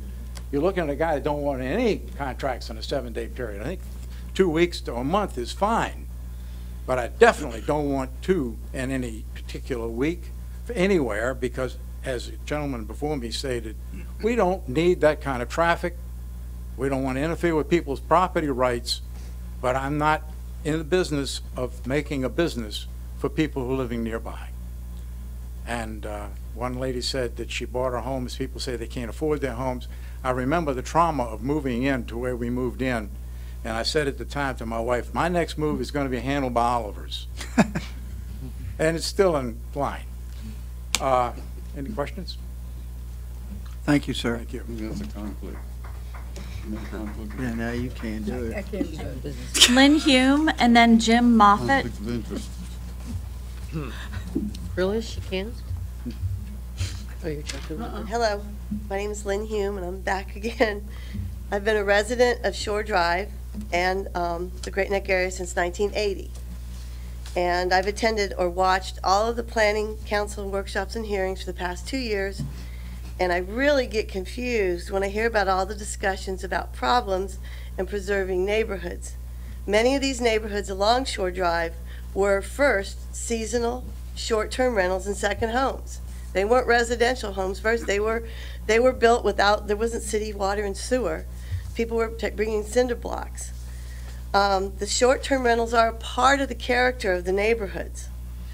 It's a use that's been allowed for over 70 years. And many of the neighborhoods along Shore Drive still have duplexes and cinder block cottages. They're all very colorful neighborhoods. And in fact, many are still zoned R5R and R5D. And in zoning, it states that it's a mixture of seasonal and long-term residents and duplexes. So when they say that they want to keep the flavor of the neighborhood or keep it residential, these neighborhoods were always seasonal, always rentals mixed in with owners, and the owners love it. The neighbors, one of the rentals I have is in Cape Story, and the neighbors told me that they love the guests. They lend them their paddle boards. Brand new neighbors who bought a $650,000 house next door said, oh my God, where do you get your guests? We love them. We love to meet them. We've had people from Canada recently, military families, people with young kids coming to see their grandparents at Westminster. So most of the short-term rentals in the Shore Drive area, Ocean Park, Chesapeake Beach, they've always been 2-3 rentals a week. The one per week doesn't work down there. People are coming to fish, to boat, to come to the new Brock Center, ride their bikes over the new bridge, the state park, the lighthouses. It's been developed as a resort area. The Wave bus goes and picks up people in the resort area and takes them to the beach. One rental per 7 days is a hardship for these neighborhoods. There's no real difference between 2 rentals in 7 days or 1 rental. There's still people, there's still cars. You can always have a terrible homeowner next to you, or a long-term tenant that never leaves. And I've watched the council meetings where they talked about it, where a register was being added for all the guests. There was not a lot of discussion at the council meeting when this was added. It was kind of tossed in. Councilman Wood asked about the legality. It's not legal for hotels. We know it's not legal in someone's home or a long-term rental. So just to have the city say, hey, I want to have a register, who's been in your house? We can't go down that path. So I don't think that's a good idea to say that all the kids, everybody needs to be registered and have the people forfeit their right to privacy upon renting a unit. So once again, thank you for all your time and helping to solve this controversy. I know it's a hard situation, but not all areas are the same. Thank you. Thank you. Any questions for Ms. Hume? Thank you, ma'am. Thank you. Jim Moffett, and then Ellen Facchetti. Thank you today for giving me the opportunity to speak. You have made many common sense decisions on a number of these ordinances, but there are two that are very important to the success of short-term rentals in Virginia Beach and Sandbridge. We're asking that you change the city council recommendation from 1 reservation a week to 2 per week. The reason was very simple. Virginia Beach Tourism just announced the average stay in Virginia Beach is 2.8 nights, hence the 2 reservations per week. Why would we only allow 1 reservation for a short-term rental, knowing that the history of Virginia Beach is 2.8? I have sent numerous breakdowns of the money which would be lost to owners in the city and the state if we did not go with the 3 per bedroom plus 2. I also listened to the stuff that was brought up this morning, and I agree with a compromise of the 3 per bedroom and not add the plus 2 to make it difficult for people to understand, as David brought up. I realize you were talking about the 3 per bedroom and drop the plus 2.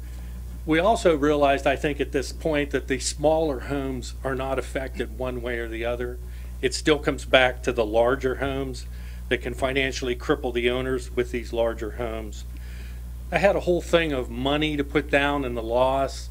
It's not worth going over that with the commission. It's already been issued to you numerous times in letter form on what taxes and sales tax and different things that can be lost by taking it to 2 bedroom plus 4.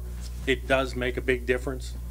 The owners built these houses because of demand for larger families coming to Virginia Beach and have followed every regulation the city has set forth.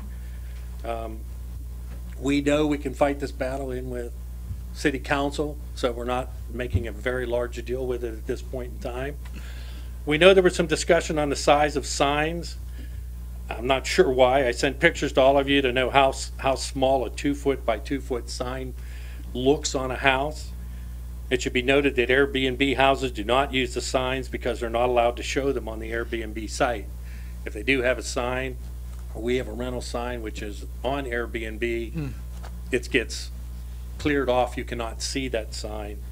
The sign helps guests find the right house and also helps emergency personnel know which real estate company to contact when there are issues. Signs are not a problem throughout the rest of the city. And number 4 should stay as 4 square feet. Architectural signs have never been an issue. Size is based on the size of the house and what looks good.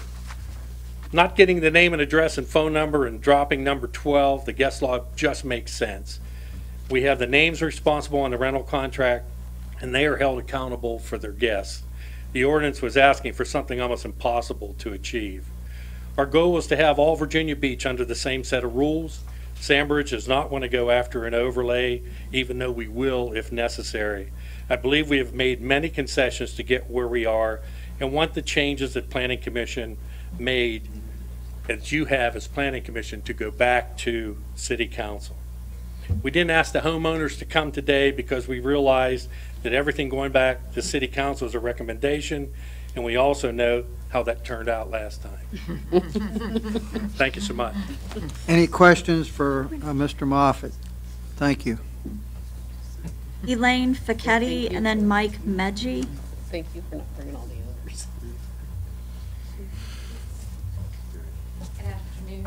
Before I go on my rant, Merry Christmas to everyone, Happy New Year, and I do want to thank each and every one of you because I do realize how much work that you have put into this, and I know you dream about it and have nightmares about it, as do I, so I didn't even prepare remarks because it's just automatically in my conversation every day. But I attended every single city council workshop this summer. And there were 2 points that I wanted to bring up that I don't think really were conveyed. One of them is a very simple thing, the effective date. Y'all were asking about why the effective date was moved back instead of it being effective the day that you or council passes the resolution. And the answer to that was we don't rent for tomorrow night, we're renting 6 months and 12 months out. So that was to give us time to finish. If it passes in City Council in March, that gives us time till November to finish out the rentals that we have, because no one wants to call their renters and say, when you stop at the rest stop, you need to leave 4 of the kids out of the car, because now the guideline is, 12, not 16. So that was to help particularly the people of Sandbridge who are renting a year in advance, people that are coming for vacations, not people that are coming for keggers in the other areas of the city. The other thing I wanted to bring up is, I think it's painfully obvious to everybody at this point that Sandbridge is different. I'm not saying Sandbridge is special or more entitled. I'm just saying everyone keeps trying to turn the pieces of the jigsaw puzzle to make it work for everyone, and it's never going to happen. Sandbridge contributes 28, it could be $30 million by now in tax revenue to this city, and pays for its own sand, and is traditionally always done for 60-some years seasonal rentals. We don't want to do 2 rentals a week in the summer. It's too annoying. It's pain. So, but we still want the option in the shoulder seasons and the holidays to do 2 rentals per week. I rent my home myself. It is my residence, so I rent it in the summer and I rent it during the holidays. Every Thanksgiving and Christmas, I have 2 rentals that week, because I get military families, and based on their schedule, they're like, we have to celebrate Thanksgiving at this weekend, and the other one needs to do the other weekend. It was 7 people this year in my house for the first 4 days of the week. It was 7 people in my house the last 3 days of the week. It's still 7 strangers. It's part of our business model in the off season to do that. But I see the light blinking. I knew I should have done a better job preparing this. My point is, looking at the occupancy and the number of rentals per week, reducing those numbers, constricting those numbers, is going to have a financial impact for the whole city because of the amount of revenue Sandbridge generates for the city. And all I am asking is that when you refer this to City Council, you ask someone to do their due diligence in looking at the financial repercussions. I have a question. Question from Yes. Ms. Oliver. I want to go back to the shoulder season. Okay. Usually it's a weekend. Right. So when you start your week, how do we start it? Exactly. So if we started on a Wednesday, and they technically come on Wednesday to Sunday, and then the following week they come on Wednesday to Sunday. I guess my question is there a weekday that we actually legitimately start on, or can we start on any In the day? shoulder season, no, because it could be someone coming from Thursday to Monday. But what I'm referring to are like the week of Thanksgiving. So somebody came Saturday, Sunday, Monday, Tuesday, and left Wednesday morning, and somebody came Wednesday, Thursday, Friday, and left Saturday morning. So that was a 7-day Still period. within 1 week. In 1 week. And we That's do still one that. rental in 1 week. I'm just saying, if you count your week a different versus from Saturday to Sunday, you do it Wednesday to Wednesday, Wednesday. What? Did I do that wrong? Yes, ma'am. I don't mean to be impolite, but 7 days is 2 rentals. yeah, that's 2 rentals, and it's in 7 consecutive days is what the ordinance says. It doesn't talk about week, it doesn't talk about days, any 7 consecutive days. And we're not doing it. Now, I realize it's a separate issue in other neighborhoods and they want to protect the integrity, but anyone who does that in Sandbridge is only doing it in the shoulder seasons and the holidays. Right. No one wants 2 rentals per week during the summer. I mean, that's just, it's not good business sense. So did that answer your question? Any other questions? Thank you, ma'am. Thank you. Mike Medgy, and then Mr. Holden.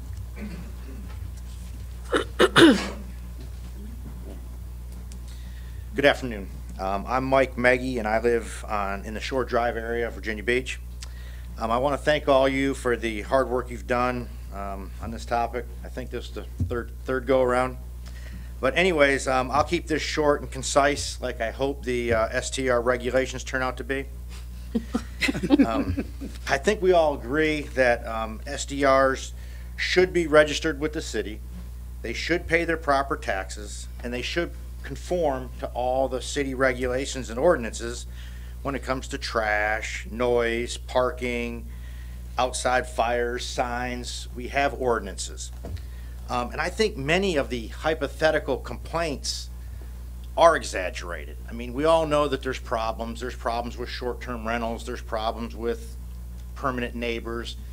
But I do believe a lot of the hypothetical concerns with the 28 people coming every 2 days all the way around you, I think those are a little bit exaggerated. It's a market driven, and every house is not going to be a short-term rental. It's just not going to happen. So I agree with a lot of the ordinances that you're putting forth. I don't agree with, and I think it's going to be very difficult to regulate the number of people that come into a room. I mean, the city said it, everyone has said it 100 times. The city's not going to go counting heads and beds in all these rentals. So I think that's one of those feel-good regulations. It's going to be very difficult to enforce.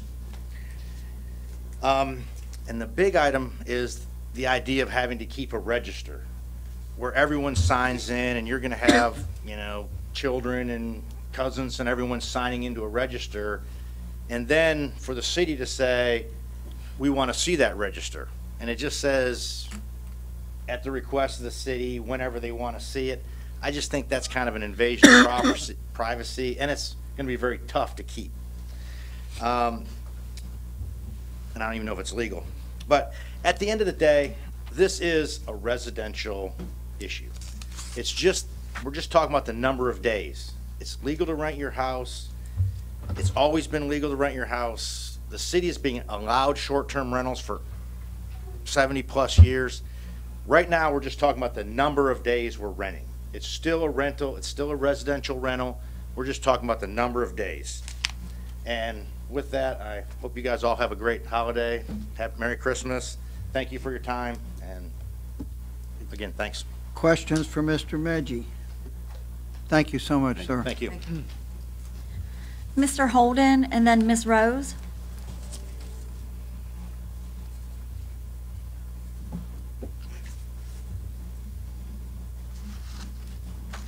Hello, my name's Tom Holden. My wife and I, Denise, own a cottage at 24th and Baltic. And there's always an outlier, and I think we're one of them. I think the work that you're doing is important, and I support it. We do have a rental, and it's been very profitable for us and successful, both in terms of the quality of people we get and the care that they give our property. However, our property has no parking and never has. It didn't have it when we were married in this house. It didn't have it when we started our family.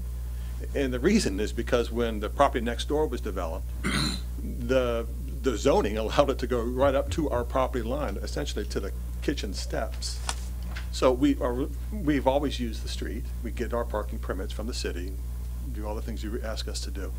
So my question is, what do we do?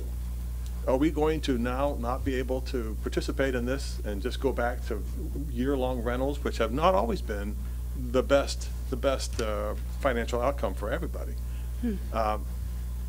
There must be some way for a small, tiny operation like ours. It's one house, a cottage with 2 bedrooms, that we could find a way to allow us to continue to take advantage of the great opportunities in the city, but also meet the needs of this commission. So I'm here to say that. Most importantly, I'll say a couple final things. I'm not really sure about this registry. I'm always happy to comply with a court order if the court says we need to turn over information of an individual. Be happy to do that, but I don't know that city employees looking for the names of people seems a little onerous. 2 times a week would be nice, frankly. Yeah, I mean, the people that we get in our hotel, in our house, are couples, retired, and they have their dog. And it's kind of the niche market that we've picked up on.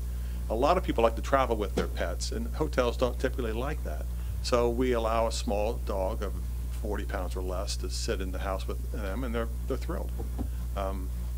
Those are the people we get a lot of times, in fact, most of the time.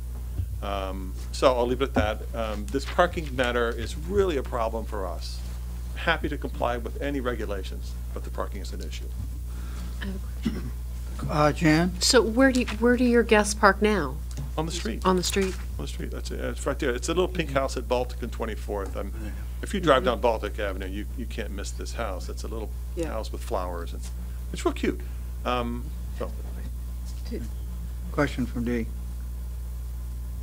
Mr. Kemp, what does happen with an instance, whether he's renting it or not renting it, that he has no driveway because it was... Right. Well, in this situation, the parking would be non-conforming. I'm sure it was built prior to, us having a zoning ordinance. And I looked at Kay, so she can... 241.2, the conditions that are listed speaks to your issue. It says if you don't have off-street parking, you can submit a parking plan to Mr. Kemp. And Mr. Kemp can make sure you have some provision for parking and then approve a plan for you. Okay, so that plan might be what we're doing now, but it's just sort of official. Right. That plan, or that language was put in the ordinance pretty much centered around your area and up in Chesapeake Beach area where there are these older cottages that don't have the parking. So it is a way to accommodate not having that parking. So not having parking wouldn't preclude you from taking part in rentals. You would just have to tell the zoning office, how are you parking it? What are your accommodations? And okay, we would review that. Great, thank you. Any other questions for Mr. Holden? Thank you, sir. Thank you very much. Joan Rose, and then Catherine Miller. No, don't read the ordinance. I wasn't going to read my presentation, but I decided because of some of the things I've heard, it needs to be read. I'm a part of an organization called Protect Virginia Beach Neighborhoods. We are in Sandbridge, we are residential. All people don't know that, but it's a residential neighborhood.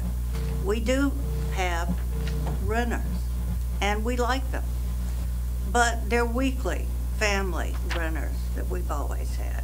Since these big homes and Airbnb and all this stuff, everything has changed. It's made our existence almost unbearable. We do support, though, the City Council's recommendation in the spirit of compromise. We've worked with the rental agencies. I've testified myself before you. I've testified before City Council, the Waterways Commission, the whole thing. And it's time I think, for us to bring it to an end. There are two issues I think are important. 2 individuals per bedroom is what the State Rental Association recommends, and HUD. And they do that for one reason, for safety. In compromise for the rental companies, as I understand it, City Council allowed +4. But that's it. We are tired of compromising. Our neighborhoods have been compromised. And the number of rentals allowed in a week, 1. Would you like it if your renters or your next door neighbors rented their home twice a week? At 52 weeks a year, that would be 104 different groups coming in and out besides your family. It's unheard of. Whether or not you have children, you're retired, you built your dream home, this is not what you had in mind for your family. And we ask for your help. Thank you. Any questions of the speaker? Thank you, ma'am. Okay, our final speaker, Catherine Miller.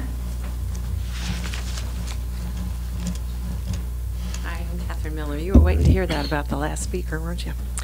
I just wanted to say that I would appreciate it if you would go ahead and vote to recommend what City Council has sent you without additional changes.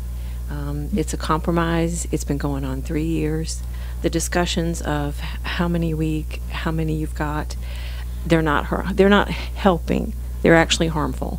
And I know unless you're a medical doctor, you may not have taken a vow to do no harm, but I'm hoping that you wouldn't purposefully put something in place that's going to harm your Virginia Beach neighbors. You know, you've talked about the people. I have written you a couple of letters. I don't know if you've read them, but I did discuss about the traffic that is incurred from rentals, and if there are two, what that additional traffic would be. And I've talked about some other things with you. Just to remember, it isn't legal now to rent your house, which is why we're going through all this. It isn't a legal use. We're making it a legal use. But for those people who keep saying you're allowed, it's legal, it isn't. Sandbridge isn't different. We are a neighborhood. We have a lot of rentals, we sure do, but so do other places. But we're not different. We're like you. We want to live a nice, peaceful life. Do we have parking problems? Do we have other problems? Yes, they've been addressed. They've been talked about. We have houses that have 10, 12, 14 bedrooms in our neighborhood. So if you're talking about times 3, that's 42 people. Twice a week? Really? That's what you would like? Because I really would not. And parking, they're not going to bring 14 cars. 14 bedrooms. They bring 20 cars. So I understand there's going to be a plan in place. That's fine. But I'd like you to think carefully about the fact that you're allowing so much more traffic, so many more people, so much more turnover, and not just the people who are coming to rent, but also, as I said, the cleaners and the carpet cleaners and the pool cleaners. They're all in and out, in and out, in and out. I've had people walk into my house. I've had people trespass on my property. It's just, there are so many people there. I don't know who belongs there and who doesn't. There's been illegal activity going on at houses that are kind of empty. You know, you call the police and they'll come over and they're like, oh, okay. Yeah, they were there. There was a kid that was storing his cigarettes in an outdoor box in one of them. And he was meeting people and selling these illegal, you know, contraband cigarettes, that kind of thing. So it's not just that one time that people are coming in. It's the in and out, in and out, in and out. I don't know who belongs there and who doesn't. So we don't like living that way. I don't think you would like living that way. I just hope you'll recommend what City Council has done. It's a compromise. It's a 3-year process. And I'm sorry I rambled, but thank you.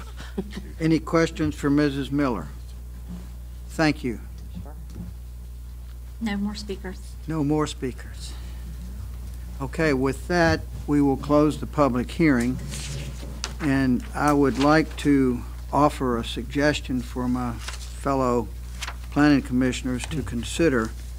If you will take the sheets that Kay gave us earlier that has the blue wave on the top, and it's a sheet that shows there are 3 pages. She's boxed, put down on the left the item, the middle column is the City Council version, and the right column is where we think we might be unless we change our thinking. And I'd like to go through these and eliminate the ones that are not controversial, the ones that we've brought closure to, and get them out of the way. And then next go to the items that there's some debate, minor debate, not a lot of angst over, and get those out of the way. And then maybe end up with the 2 or 3 items that we think need a fair amount of discussion. So does anybody have any problem with that process? Roll on, Mr. Chairman. Thank you. All right, well, I'm going to read off the ones that in my mind are ones that we have agreed to, because in the right-hand column it says so. So unless you have reason to disagree, speak up. And I want this to be 100% fair debate, and if you aren't satisfied, speak forth. But home sharing, we've agreed with. Parking requirements, we've agreed with. Special events, we're okay with. Responsible parties, we're okay with the exception of Jeff on the signage. and I'm not picking on you, do we need to let that be in the second category of discussion, or? We do. We do, okay. Fair enough, that's what I want. Registration and taxes, we agree with. The code section summary, we've agreed with, but there's a footnote that we want to make sure that they're simple and understandable, but we'll leave it as it is. Trash, we agree with. Insurance, we agree with. Noise, we agree with. The guest log, I'm going to ask that now. Do we want to remove this? We've agreed to remove that. Are we comfortable with removing that? Okay. So we've agreed with that one. When you say agree, you're not talking about agree with city council. You're No, talking about amongst agree amongst ourselves. Okay. We discussed in our work session to remove it, so we're all okay with removing that. Yeah. Right. Check that box off. In the life safety, we've added a condition that would make sure it's the USBC code. So is that okay? Mm-hmm. Yeah. Okay, and then the accessory structures we're agreed with, violations we've agreed with, and inspections, we want that removed. Is that acceptable, to remove that? That's not in the ordinance. That's not in the ordinance. That was in your prior ordinance, but it's not in this ordinance. Well, you have it on here that city council said inspect after 24-hour notice to owner and contact person. It doesn't. Mr. Kemp, I'm gonna throw Mr. Kemp under the bus. This is his. Okay.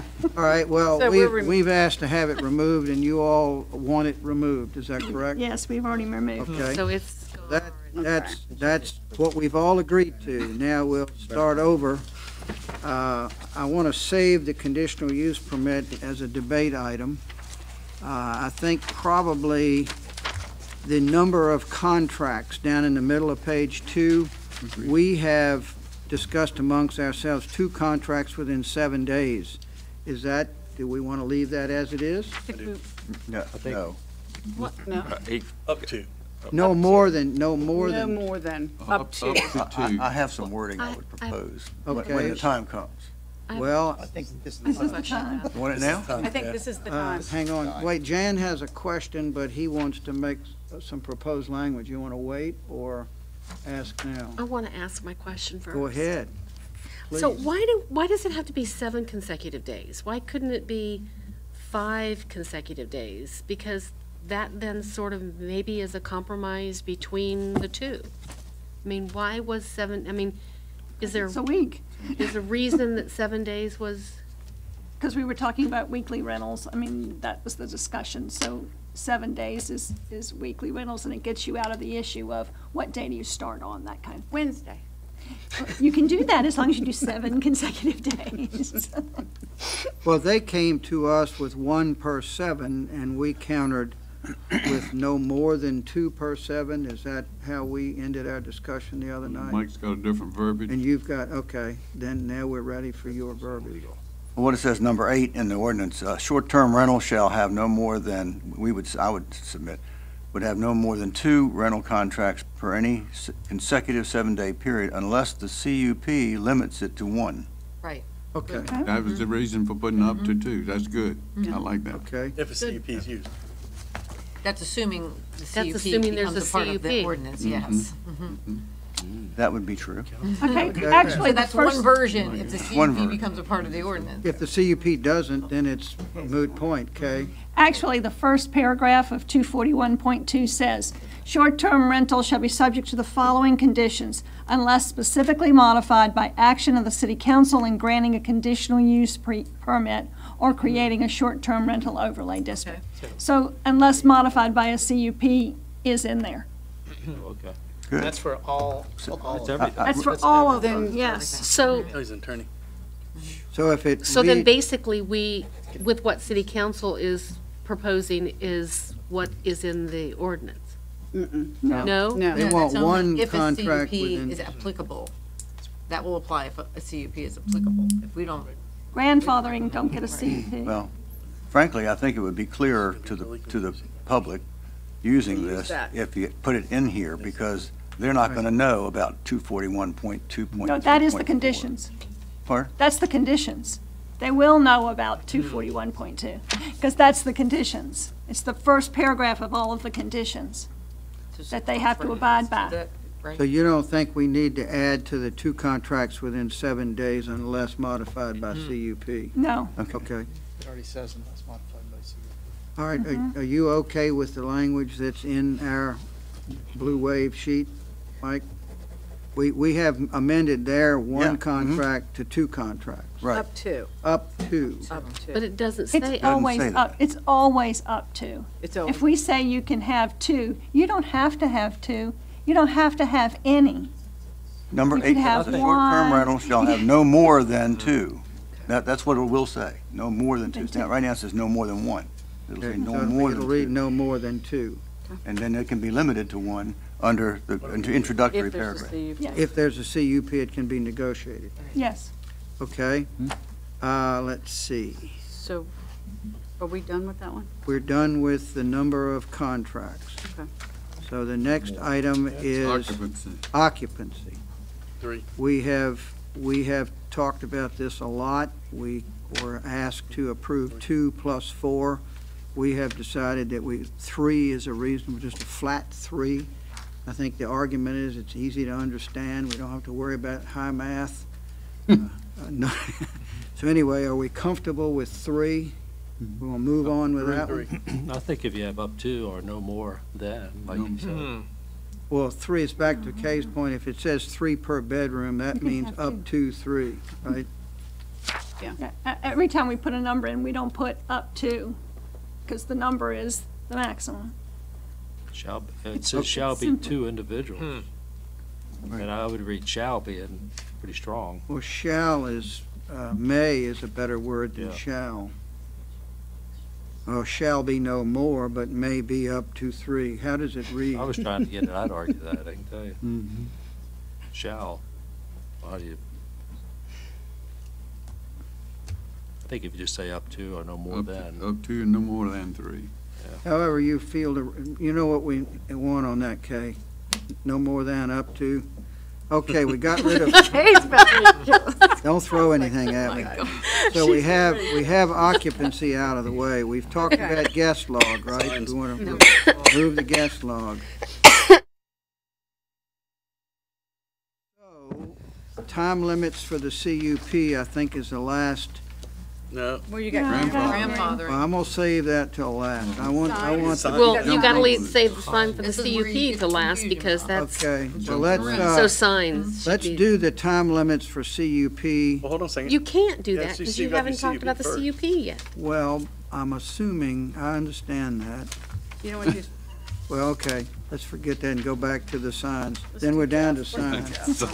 Jeff, tell us what you'd like the sign thing to read. Surfboards, rental signs, flags. Listen, I have no problem with a 2x2 or a 4x1 4-foot square sign. But I have issue with why my neighbor can put a 4 square foot sign on his house to rent his property, but if I want to make decoys out of my house, I can only have a 1-foot sign. I don't understand why that is given a sign that can be 4 times the size of what we give everybody else for home business. So you're saying the idea we came up with a 1 square foot sign, you want that removed? Or you want us to not let that be our suggestion? Next year, when I'm gone, you guys should look at the sign ordinance and say, okay, is a 1 square foot sign, can that be changed for home occupations? Well, I just think if we're considering this a home business, which it is, in essence, they should be consistent. I don't care which consistency. I got no problem with the architectural sign. I just would rather see some consistency with the size of the signs. So if we assume that the architectural sign is exempted from this, Yes. correct? Okay, so we're back to, it would be then probably easier to just say the sign would be consistent with the existing ordinance. but that's If you're I'm with that. a home business.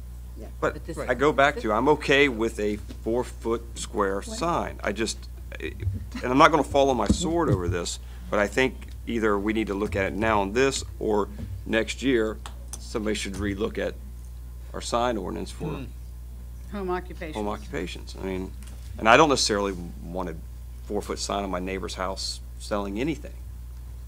Well, in this case, it's interesting, the city proposal is much more liberal than the way we're thinking, correct?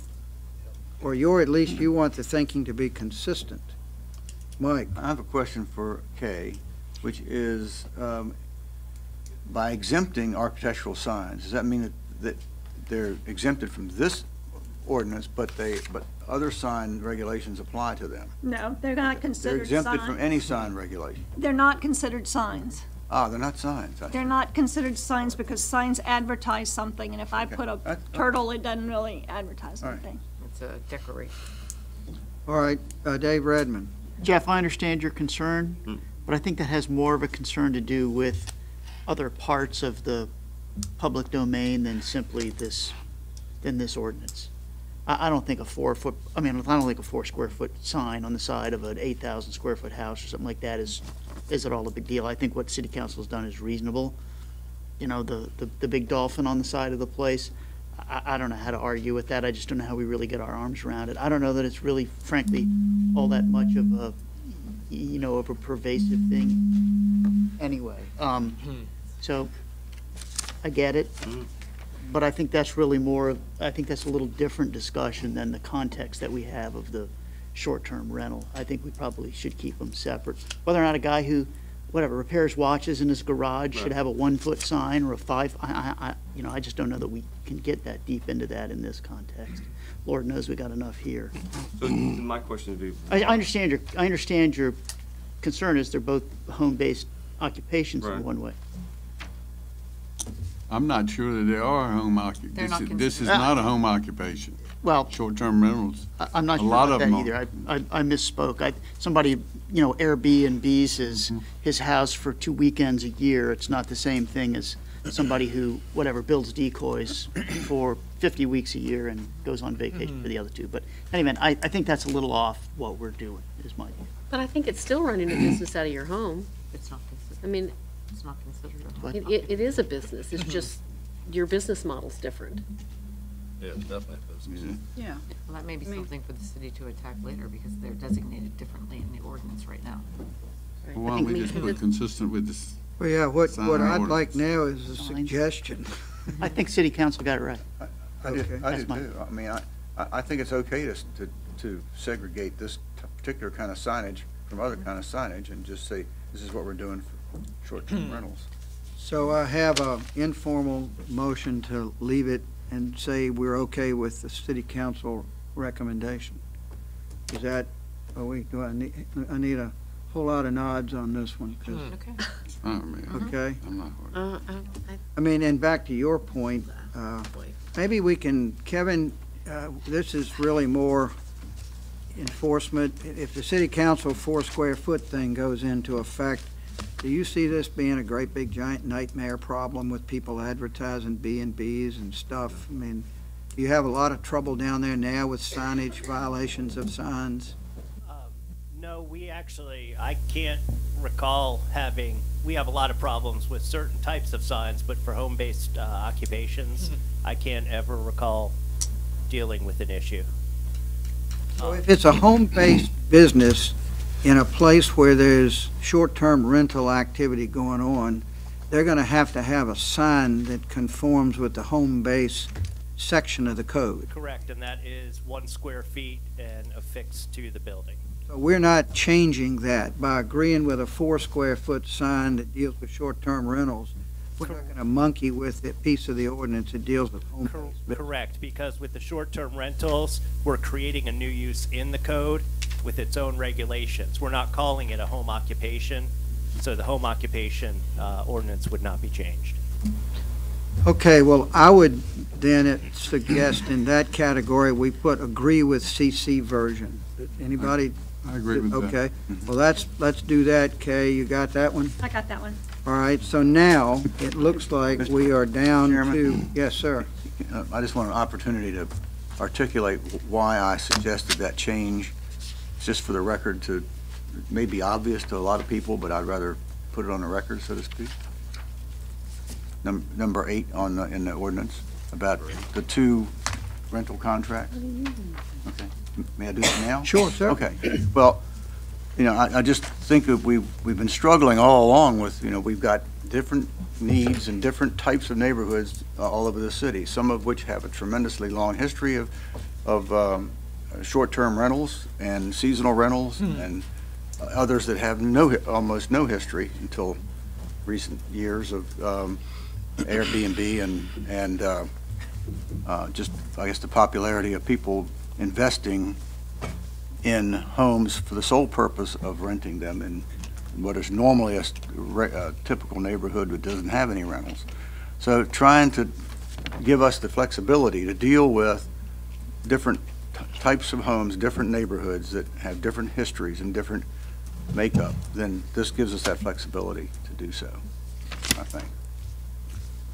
Thank you. Okay, it seems to me, and correct me if I'm wrong, that we're down to item number 2 on the first page, conditional use permits, and however we resolve that is going to find itself in a couple of spots in terms of dates, grandfathering, and time limits on the last page. So if we come up with a solution to CUP, that will lead to an answer to grandfathering and an answer to time limits for the CUP. So I would like to open the floor to debating the conditional use permit. Did we address the code summary section? Did we already address that? It's possible we did or did not. The what? Code summary. Code section summary? Well, we intended to. I think we've agreed to city council, and we want the summary simple and understandable. Well, that's, okay. As long as the folks that just- write the stuff Yeah. agree with that. So we did that one. And before we go on to the sort of the elephant in the room, have we missed anything else we need to talk about before we get to the real issue? So there's 3 others that we. The 3 others are a conditional use permit, which then would lead to grandfathering a date, and then would lead to time limits for the CUP being administratively reviewed. So if we get the first out of the way, the other 2 should follow with relative ease. So anybody want to start the discussion? I know we've had a discussion this morning about it, but now we're in the public and this has to go on the record, so. I'll start. Okay, go ahead, please. That's how I feel anyway. Let's go back to where we were last time when this was here with us, and then 8, 9 months ago, 10 months ago. I thought we put something forward that was pretty reasonable and decent, and we all pretty much agreed no conditional use permits back then, and I still do today. And somebody else said it earlier. Not all areas are the same. We can't consider one for the other. There's a lot of things that we have to think about here because this is going to really determine what happens with short-term rentals. Karen, I know, has brought up a couple times. There's no tool how we're going to regulate the short-term rental. When you go to register, and I think I said this in our informal or our workshop, when we go, there has to be a process, and I've talked to staff about this. When you go to register for a short-term rental and pay your taxes, right then and there, that's when you need to have an inspection. You need to have an inspection of the house to determine if you meet all the regulations. If you don't meet the regulations, you don't get a short-term rental. You don't get a contract. You don't get to do it with the city. I don't think that's to me. It's not rocket science. I know we're talking about maybe overlays, going overlays, but that's way down the road. So short-term rentals there, when you do an overlay, that's when you bring up your short-term rentals for each overlay. Again, it's my opinion. When we get to, it's going to be kind of hard to say, well, John here, we can give him a short-term rental, but Joe over here, 3 houses down, we're not going to give him one. That's going to get a little bit discriminatory, and I don't know how we're going to handle that. I don't know how the city's going to handle that. And the city, there has to be another way besides conditional use permits. We have to come up with another way. Your position is you don't want it in here, okay? And that's what I would really like at the end of this. I think we're going to have consensus on whether to leave it in our overall recommendation or not, and then vote on that overall recommendation. And if you can't bring yourself to agree with it, that's okay. One other thing I want to add real quick. I know people are saying protecting of neighborhoods. Protecting of neighborhoods is you picking up the phone and calling 311, 911, or a non-emergency number. That's going to get back to the city. That's when people will find out if it's been 1, 2, 3 problems, 3 strikes you're out rule or whatever. It's not, we don't need a conditional use permit to do that. It's being civic engagement and taking care of your neighborhood is a big part of it too. I mean, if something happens in my neighborhood, I'm going to call 911 or whatever to see what happens. I mean, I'm not going to. But anyway, that's what I feel. Okay. Commissioner Weiner has spoken. Dave Redmond. Well, I had a question. I'm not sure how you're defining consensus, because I got a hard time figuring out how we'll ever come to consensus on this issue. But, I mean, you know, unless we're going to get an informal sort of raising of the hands and then go with that, something, and I'm okay with that. But I don't know, we're just not going to have 11 people agreeing on this, so it's just not going to happen. Well, I agree. I mean, I agree with you, but at the end of the day, when we vote, we've got to put something in this document to send forth, and you can, those of us who are going to vote, we can vote that we agree to send it forth, or we don't agree to send it forth. But, yes, Jan, sorry, Karen? No, I wasn't. So I share, David, your thought process, and you know that I do, because initially I felt as though conditional use permits were, you know, a real monkey wrench, because there is not an objective tool through which you apply them. However, exclusive of Sandbridge, I think in relation to the rest of the city, I really have to look at this from a personal standpoint, and the CUP right now is the only measure a neighborhood has to make some decisions about the quality of life within their neighborhood, one. And then two, I don't think it's so far off that a policy on overlays will become possible and will be something that city council addresses, and then is the alternative route. And this will be returned to in order to address the CUP aspect, and overlays will be provided. Because I think this is, while we may create an ordinance and city council may approve, this is going to go on. This is going to continue to be a conundrum for the city. And so I feel as though at the moment CUP is our best method by which we allow neighborhoods to have a continued voice in relation to how these affect individual residents. Ron and then Dee. I agree. I agree with what Karen just said. We just, if there's no objective tool, then why do we have a conditional use permit? I mean, we deal with conditional use permits day in and day out on this commission. And that the purpose of it is to try to mitigate differences between the neighborhoods and the applicant and maybe how staff feels about it and how we feel about it. So I mean, that's what we do. That's, if we can't do that, then we ought to get off the commission. That's what I say. You know, and I think it's the only rights the citizens have, really, to have some say in their own neighborhood when you get right down to it. City council, when this got to city council, if you followed this is the very first thing that they jumped on. And this, you can make whatever recommendation you'd like, but I think when it gets to city council, this is what you're going to get. Mm-hmm. And the other thing I'll just point out is that we just spent some time talking about the number of consecutive days, and the number of bedrooms, and we said up to. Who's the arbiter of that? Is Mr. Kent, is he going to make that decision? I don't think he wants to do that. You know, he'd rather have it made in a public body to determine who. If you're in a neighborhood and you feel like it maybe 2 per week is going to really tax the neighborhood, that's going to be a problem. 1 per week is okay. Then that's what the conditional use permit would do. The way we're drafting it right here, or conceptualizing it, let's put it that way. So I support the conditional use permit. I think City Council got it right. Dee, and then Don. And I have a tendency to agree, especially when you read it, you know, 2 per week with the CUP, unless the CUP dictates it. And Kevin, I think in informal today, we talked about, or you spoke about guidelines, so that you just didn't have this just sort of group of people that just decided they just didn't, in fairness to the person applying for the CUP, so that is, if he went within the guidelines that was set forth, like we do for any type of occupancy, correct? Correct. I think the thought process along that is you have the regulations, that, hey, you need to meet this parking requirement, occupancy. If they check all those boxes, that would be an objective way to say, okay, they check all those boxes. There's nothing special about this property.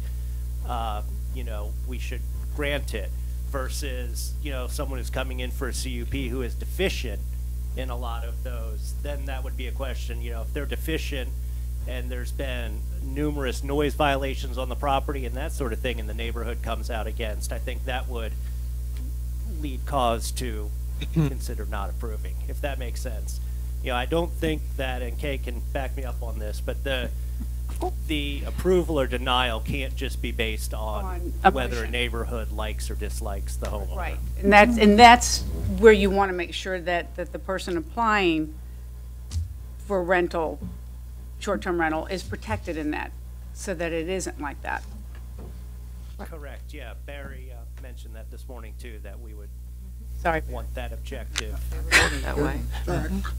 Jan and then Mike.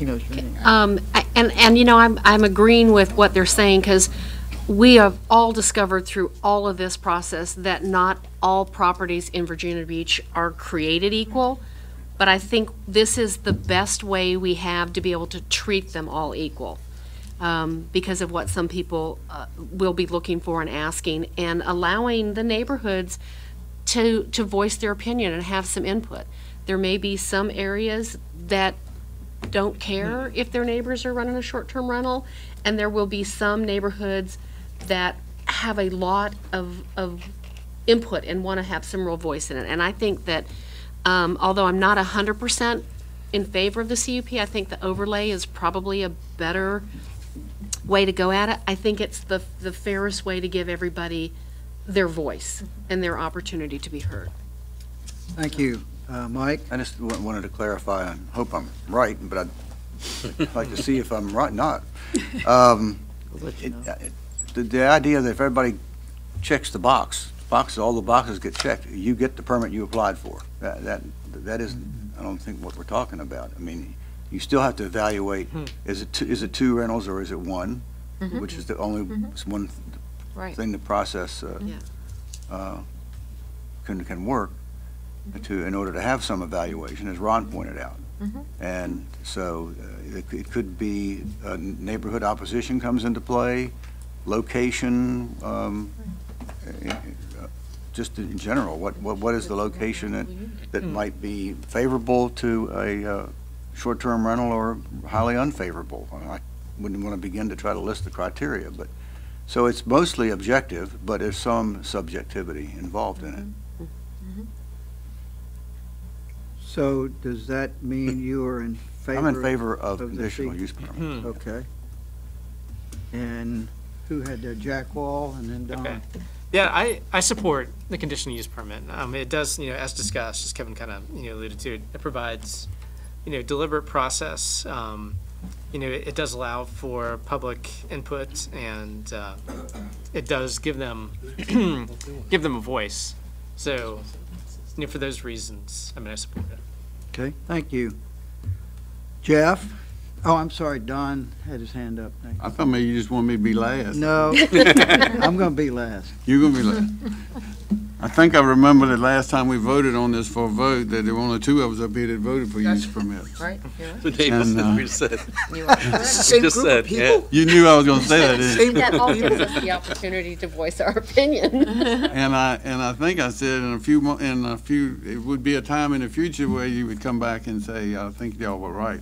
But anyway, I'm not. Whoa. Yeah. No one's saying I'm not that. gonna say that. That's why you wanted to speak last. I gotta go back to that transcript and find that line. No, it was in the informal session that I said that. But, and I think I remember the comments that I made that day that, my goal was to protect the neighborhoods. And I think the use permit is the only way we can protect neighborhoods if we're going to allow short-term rentals. And also, if we give it out by right, you can't, it's awful hard to take it away. But use permits, if things go, use permits can be done away with in the future if need be. But I think that's the best way to protect the neighborhoods, and that's my main goal, is to protect the neighborhoods. And these the areas, the resort areas in our city that have been doing this for some time, and I said back then, it was fine to grandfather them, as far as I was concerned, because I thought they were doing a good job. So I think when we've tweaked what council has given us and changed a few things, and I think that's probably the reason that, council could have just approved their version and sent it on, but they sent it back to us because they wanted to make sure they got it right. And I think the few tweaks that we have put in it will help council realize that they have looked at this whole issue and come back with this. And so I think what we've got today and what I think we're getting ready to approve, if Mr. Weiner will support us, will be something that council can live with, and that's my piece. It's a better product. Yeah. And you were right. Now. Does that include the Grand Frick? We haven't gone to the Grand Frick. No, we got two more. No, I got two more speakers. I want Jeff's thoughts and I want Mr. Redmond's thoughts. And then I don't have to take a straw poll. Well, I did think you made some very valid points, but I think a conditional use permit is the way to go. I just think the biggest thing is it gives the community a voice to express how they feel, and it may allow us to regulate whether it's one rental that week or two rentals that week. So I think it's the right way to go. So I'm in support of that. And do you care to speak? Sure. I've never liked the conditional use permit. I think it's going to prove to be a lot less workable than we would like, and for a lot of reasons that I've articulated in the past. Now, that said, I don't have any objection to us putting it in that, and I'm going to support it when we do, and partly because, as I said last time, City Council seems to have indicated that this is the way they're going to go. And very frankly, I think they need to go ahead and make their decisions now and stop torturing us and others with this. It's gone on long enough. They just need to go ahead and make their decision now. And that seems to be the way that they're going. Now, I will also mention, though, you guys have gotten all the same emails that I have, a million of them. And there was an email in there from a lady in Lagamar, if you read it. I did. About all the difficulties she's had with the neighbor's house next door, and he rents out his pool house, and there are times when there are 40 people there, and the trash and the noise are unbelievable, and I tell you what, man, it really upset me. And to think how hard that would be to endure if you were a neighbor. So, I don't think the conditional use permit is going to be a real smooth, well-oiled machine in this process. But if anything can help a situation like that and help someone deal with it, then I will be very pleased, because I do know that there are people like that who have these terrible situations with jerks and knuckleheads who rent their place and abuse hospitality with little thought to what they do to others. And, that, of course, is terribly upsetting. So, and anyway, I'm going to support whatever we come up with, and I'm not going to stand in the way of the conditional use permit part. I don't care for it, but, I see where this is going. Dave? I understand. I'm not going to stand in the way either. By all means, put it in. I'm not going to vote for it, but please put it in. And I feel like in the future, I feel like I'm right on this. I might find out I'm wrong. Who knows? But right now, I feel like that's the way I'm going to go. Well, and we all get to vote our conscience. Now, having 10 people clearly articulate, 10 and a half, that have clearly articulated that that they're in favor of it. My inclination was to listen to what Barry and what has said in terms of what the burden is going to be on the staff, but it's back to Don and protecting the neighborhoods. It's going to be a lot of work on you guys. And it's going to be a lot of work on you folks that we leave behind and those that follow us, because you can imagine that the people are going to have people that get upset with guns and children and dogs and kennels. There's going to be a lot of angst at this podium going forward, or lectern, whatever you want to call it. So just when the folks come up here and this gets to be a public arena, just make sure you keep it in check and make, if the people have a valid argument, listen to it. But if it's just people in the neighborhood that are complaining and hate their neighbors, that's the part you're going to have a hard time with. So having said that, now what we need to do is talk about the grandfathering date. the city council wanted this in here, but they arbitrarily picked July 1 of 2018. Well, that's already happened, so that if you haven't gotten your stuff together and paid your taxes, it's too bad, too late. We came along and suggested 11/1 at our work session. There's been some discussion today about having an effective date. That's the date of the ordinance.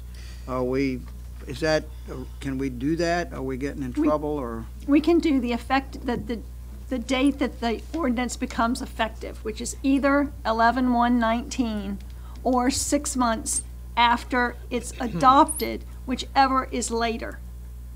So I would imagine that they will get it adopted prior to 11/1/19. I'm not gonna put money on it. So, but they have passed a resolution saying that's when they will go into effect. So my question is this: what will the speaker that we had, and I'm sorry I can't remember her name, that talked about that the reason they were looking for grandfathering farther out was because they already have rental contracts up until next, through a year. Well, that would be this summer. November's after this summer, as is 6 months. It's November of 19. That's exactly why council did the resolution, at least I would imagine, that's the reason, that they were worried about people's plans for this summer. But this takes you to next summer. This gets takes you you to the to end of next summer, and if it's 6 months later, it's almost a whole nother season. Well, I would anticipate that it will be done somewhere. I don't think they'll wait till August. If they do, it's 6 months from August. Well, I suggest we have the effective date of the ordinance, or whenever the ordinance is effective, is the date, the grandfathering date, whatever date. I can write that. And anybody disagree with that? There's no reason to that'll be a date will be known by all. When that date will be known, it'll be part of a legal document somewhere, and there's no question about it. So I'd rather do that than pick an arbitrary date. Okay with that? I'm okay with that. Nodding heads at both ends? Okay, we'll write it up that way, Kay. Yes, sir. And then the last item, because we're going to go back in a minute and review each and every one of these line items, because we got to get it right, otherwise they're going to come back and make you do it again. They're going to drag you guys out of retirement. And the 5-year, the time limit for it, we had discussed amending their 2-year renewal administratively to make it a 5-year expiration. So any discussion on that? We can either leave it like they had it, or we put a 5-year time limit on it, still with administrative reviews, correct? Right. So from 2 to 5. We discussed that at our workshop. We're willing to leave it at 5? Correct. Well, the only problem is if it's having issues, Still bring it up. they could bring it back to them before that 2 or 5 If there are years is issues, up. they're going to be known long We're before. just trying not to see it every 2 years. Yeah, we don't want it back here every 2 years. But now, in terms of it being every 2 years, it can be done administratively anyway? Right, it wouldn't be coming. What is your staff thought? What would you prefer to see? This is really in your We will business. support whatever you and city council. I'm very diplomatic. So good. I want to do something that, right. Why I you want asking one Barry? line Yeah, item why on you- here. Evidently. One line item on here that you've said they did this for us.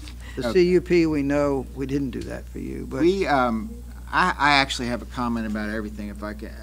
One of the things I heard throughout the discussion today is there's a great expectation for fairness, for equity, for enforcement throughout this process. And and that will require a tremendous amount of resources, which we have not identified yet, but we will identify. There's a commitment by the city manager, and that once this ordinance is passed, Kevin Kemp will be tasked with, and staff will be tasked with developing policies and procedures on how to deal with the registration and deal with inspections and deal with all this stuff. So that will happen over a period of 6 months. Whether you have conditional use permits or not, there still will be a question, who you call, how do you enforce these things? And staff will have to work to make that happen. And we are committed to doing that. It will happen. And the concerns that people have about it, we're just going to have to deal with it as they come. So there's a tremendous amount of work yet to do. I mean, I can't promise you how it's going to be done, but I can promise you that we will take it seriously. It will get addressed. We will have policies and procedures in place, and we will make a huge pitch for additional staff as needed to make this work. That's all I got. So Barry, so Yeah. part of that process is reviewing each and every short-term rental that's out there for compliance. Is that what I'm hearing too? Well, that's going to happen. That's what you said. We're going to have to look at the parking and all that? I think. Is that part of it? Yes. Okay. In other words, every registration that we get from the commissioner will be reviewed by the zoning staff. And at least preliminarily, we're saying that we'll have some sort of certificate that we would create that would be then acknowledge that they met the requirements. So that will be the first staff contact. We will enter this information in our electronic database, which we call Excella. We will have, reminders in there, whether it's 2 years or 5 years, which again, the zoning administrator will have to be responsible to make sure that the staff inspectors then inspect those conditional use permits. Probably the biggest two issues our inspectors have is we don't drive around looking for problems, but we have call-ins and reports on violations, and then we have the work of following up on all the conditional use permits and ensuring that those conditions are being complied with. So it will be just another day of us. It just be more work, and we will integrate that into our database. We will integrate that into our I was thinking tickler files, we used to call them in the old days. So to acknowledge or identify when that inspection would have to happen. So I see this as first case when the registration will come over to us, that they will have to approve it, that it meets the zoning requirements, and then they will have to do some study and issue this certificate, and then it will come up again either by complaints or by the term that you have identified, 2 years or 5 years. It will come up in our database, and they will have to inspect it. So, and Kevin's been dying to say something, and your microphones are not working over there, people, so.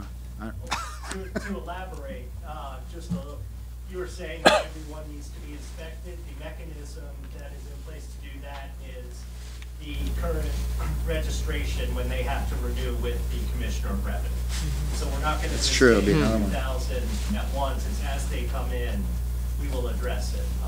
Gotcha. And as Barry, got pretty specific on some stuff, I don't want you to think that we've just been sitting here on our hands for the last 3 years, and now we have to start thinking about how we're going to do it. We have, we've been working on policies, procedures, forms, and, we have a good idea how it's going to work.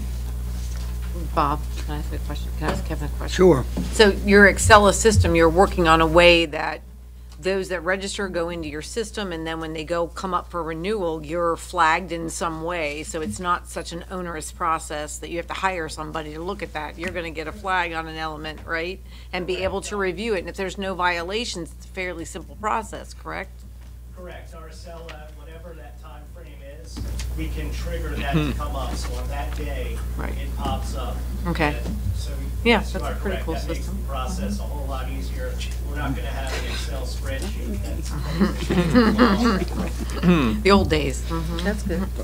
If I could, just the Excella system actually, this is such a big issue nationwide that there's a module for this software program that tracks short-term rentals. So the logical issue is that we would buy that module and we would integrate that into our system. So this is something that's being done in many other cities through this mechanism, and that's how we would do that. Well, I don't know whether it's appropriate or not, but I'm going to make a motion, and then somebody can second this, but I want Kay to follow me. I'm going to move that the following items are, that we've agreed with City Council, are the ones we've agreed with out of the initial draft of this are as follows: home sharing, parking requirement, special events, responsible party, signs, registration and taxes, code section summary, trash, insurance requirements, noise, accessory structures, violations. Those we're all in agreement with. My second part of my motion is these are items that need amending. Item number 2, conditional use permits, we want to amend the date to the effective date of the ordinance. On item number, on number of contracts, we want to amend that to up to 2 contracts within 7 days. On occupancy, we want to amend that to read 3 per bedroom. And grandfathering. Up to 3 per bedroom. Up to. Grandfathering, we want to change the date, the effective date of the ordinance. And then on time limits for the CUP, we want to make that a 5-year expiration. So those are the amendments. And the last category is removal. And we want to remove the guest log requirement. And we want to remove the inspection requirement. And if I've covered the bases, I would like a second. Second from Mr. Redmond. And that includes the, we went with council on the sign. You skipped that a few minutes ago. No, we didn't. Oh, you did? Okay. You didn't hear the groan. I didn't hear that. Okay. Mr. Thornton, I'm going to vote yes on it, but just for the record, I'm 100% against conditional use permits. Okay, very good. Any further discussion? This is, as Bob Dole used to say when he left some Senate sessions, he's going to adjourn sine die. I'm going to leave sine die. I can't adjourn sine die because the rest of you folks have to be back next month. But anyway, call for the question. The vote is open. I don't know who made the motion. I did. Who seconded it? Dave Redmond. Okay. By a vote of 11-0, agenda item D3 has been approved as amended. Mr. Chairman, if I might, I'd be remiss if I didn't say publicly how much I've enjoyed working with the 3 commissioners that'll be serving their last meeting today. I've been around a long time. I've met a lot of faces on Planning Commission and made a lot of new friends, and I think I've got three good friends that'll be leaving this commission, and look forward to seeing them back in the future. Thank you, sir. Thank you. Well, as the departing chairman, I'd like to say, especially today, this is my last meeting in 8 years of being here. This was probably, I would have to say, the most complicated, maybe even the most difficult. And I want to thank all of you all for working through this. We've had many hours of time together, and Barry said it earlier. I think the intent here was to listen, to hear what you all have had to say, to be fair about it, and hopefully when we send this on to City Council, they'll look at it and thank us. We spent a lot of time working on it in the summer, and they kicked it back to us. So I'm comfortable that we've done our job, we've done our work. I'm proud of the work we've done and the time that you all have put into it, and thank you for supporting me in my last 2 years of being the chairman. So with that, we'll adjourn.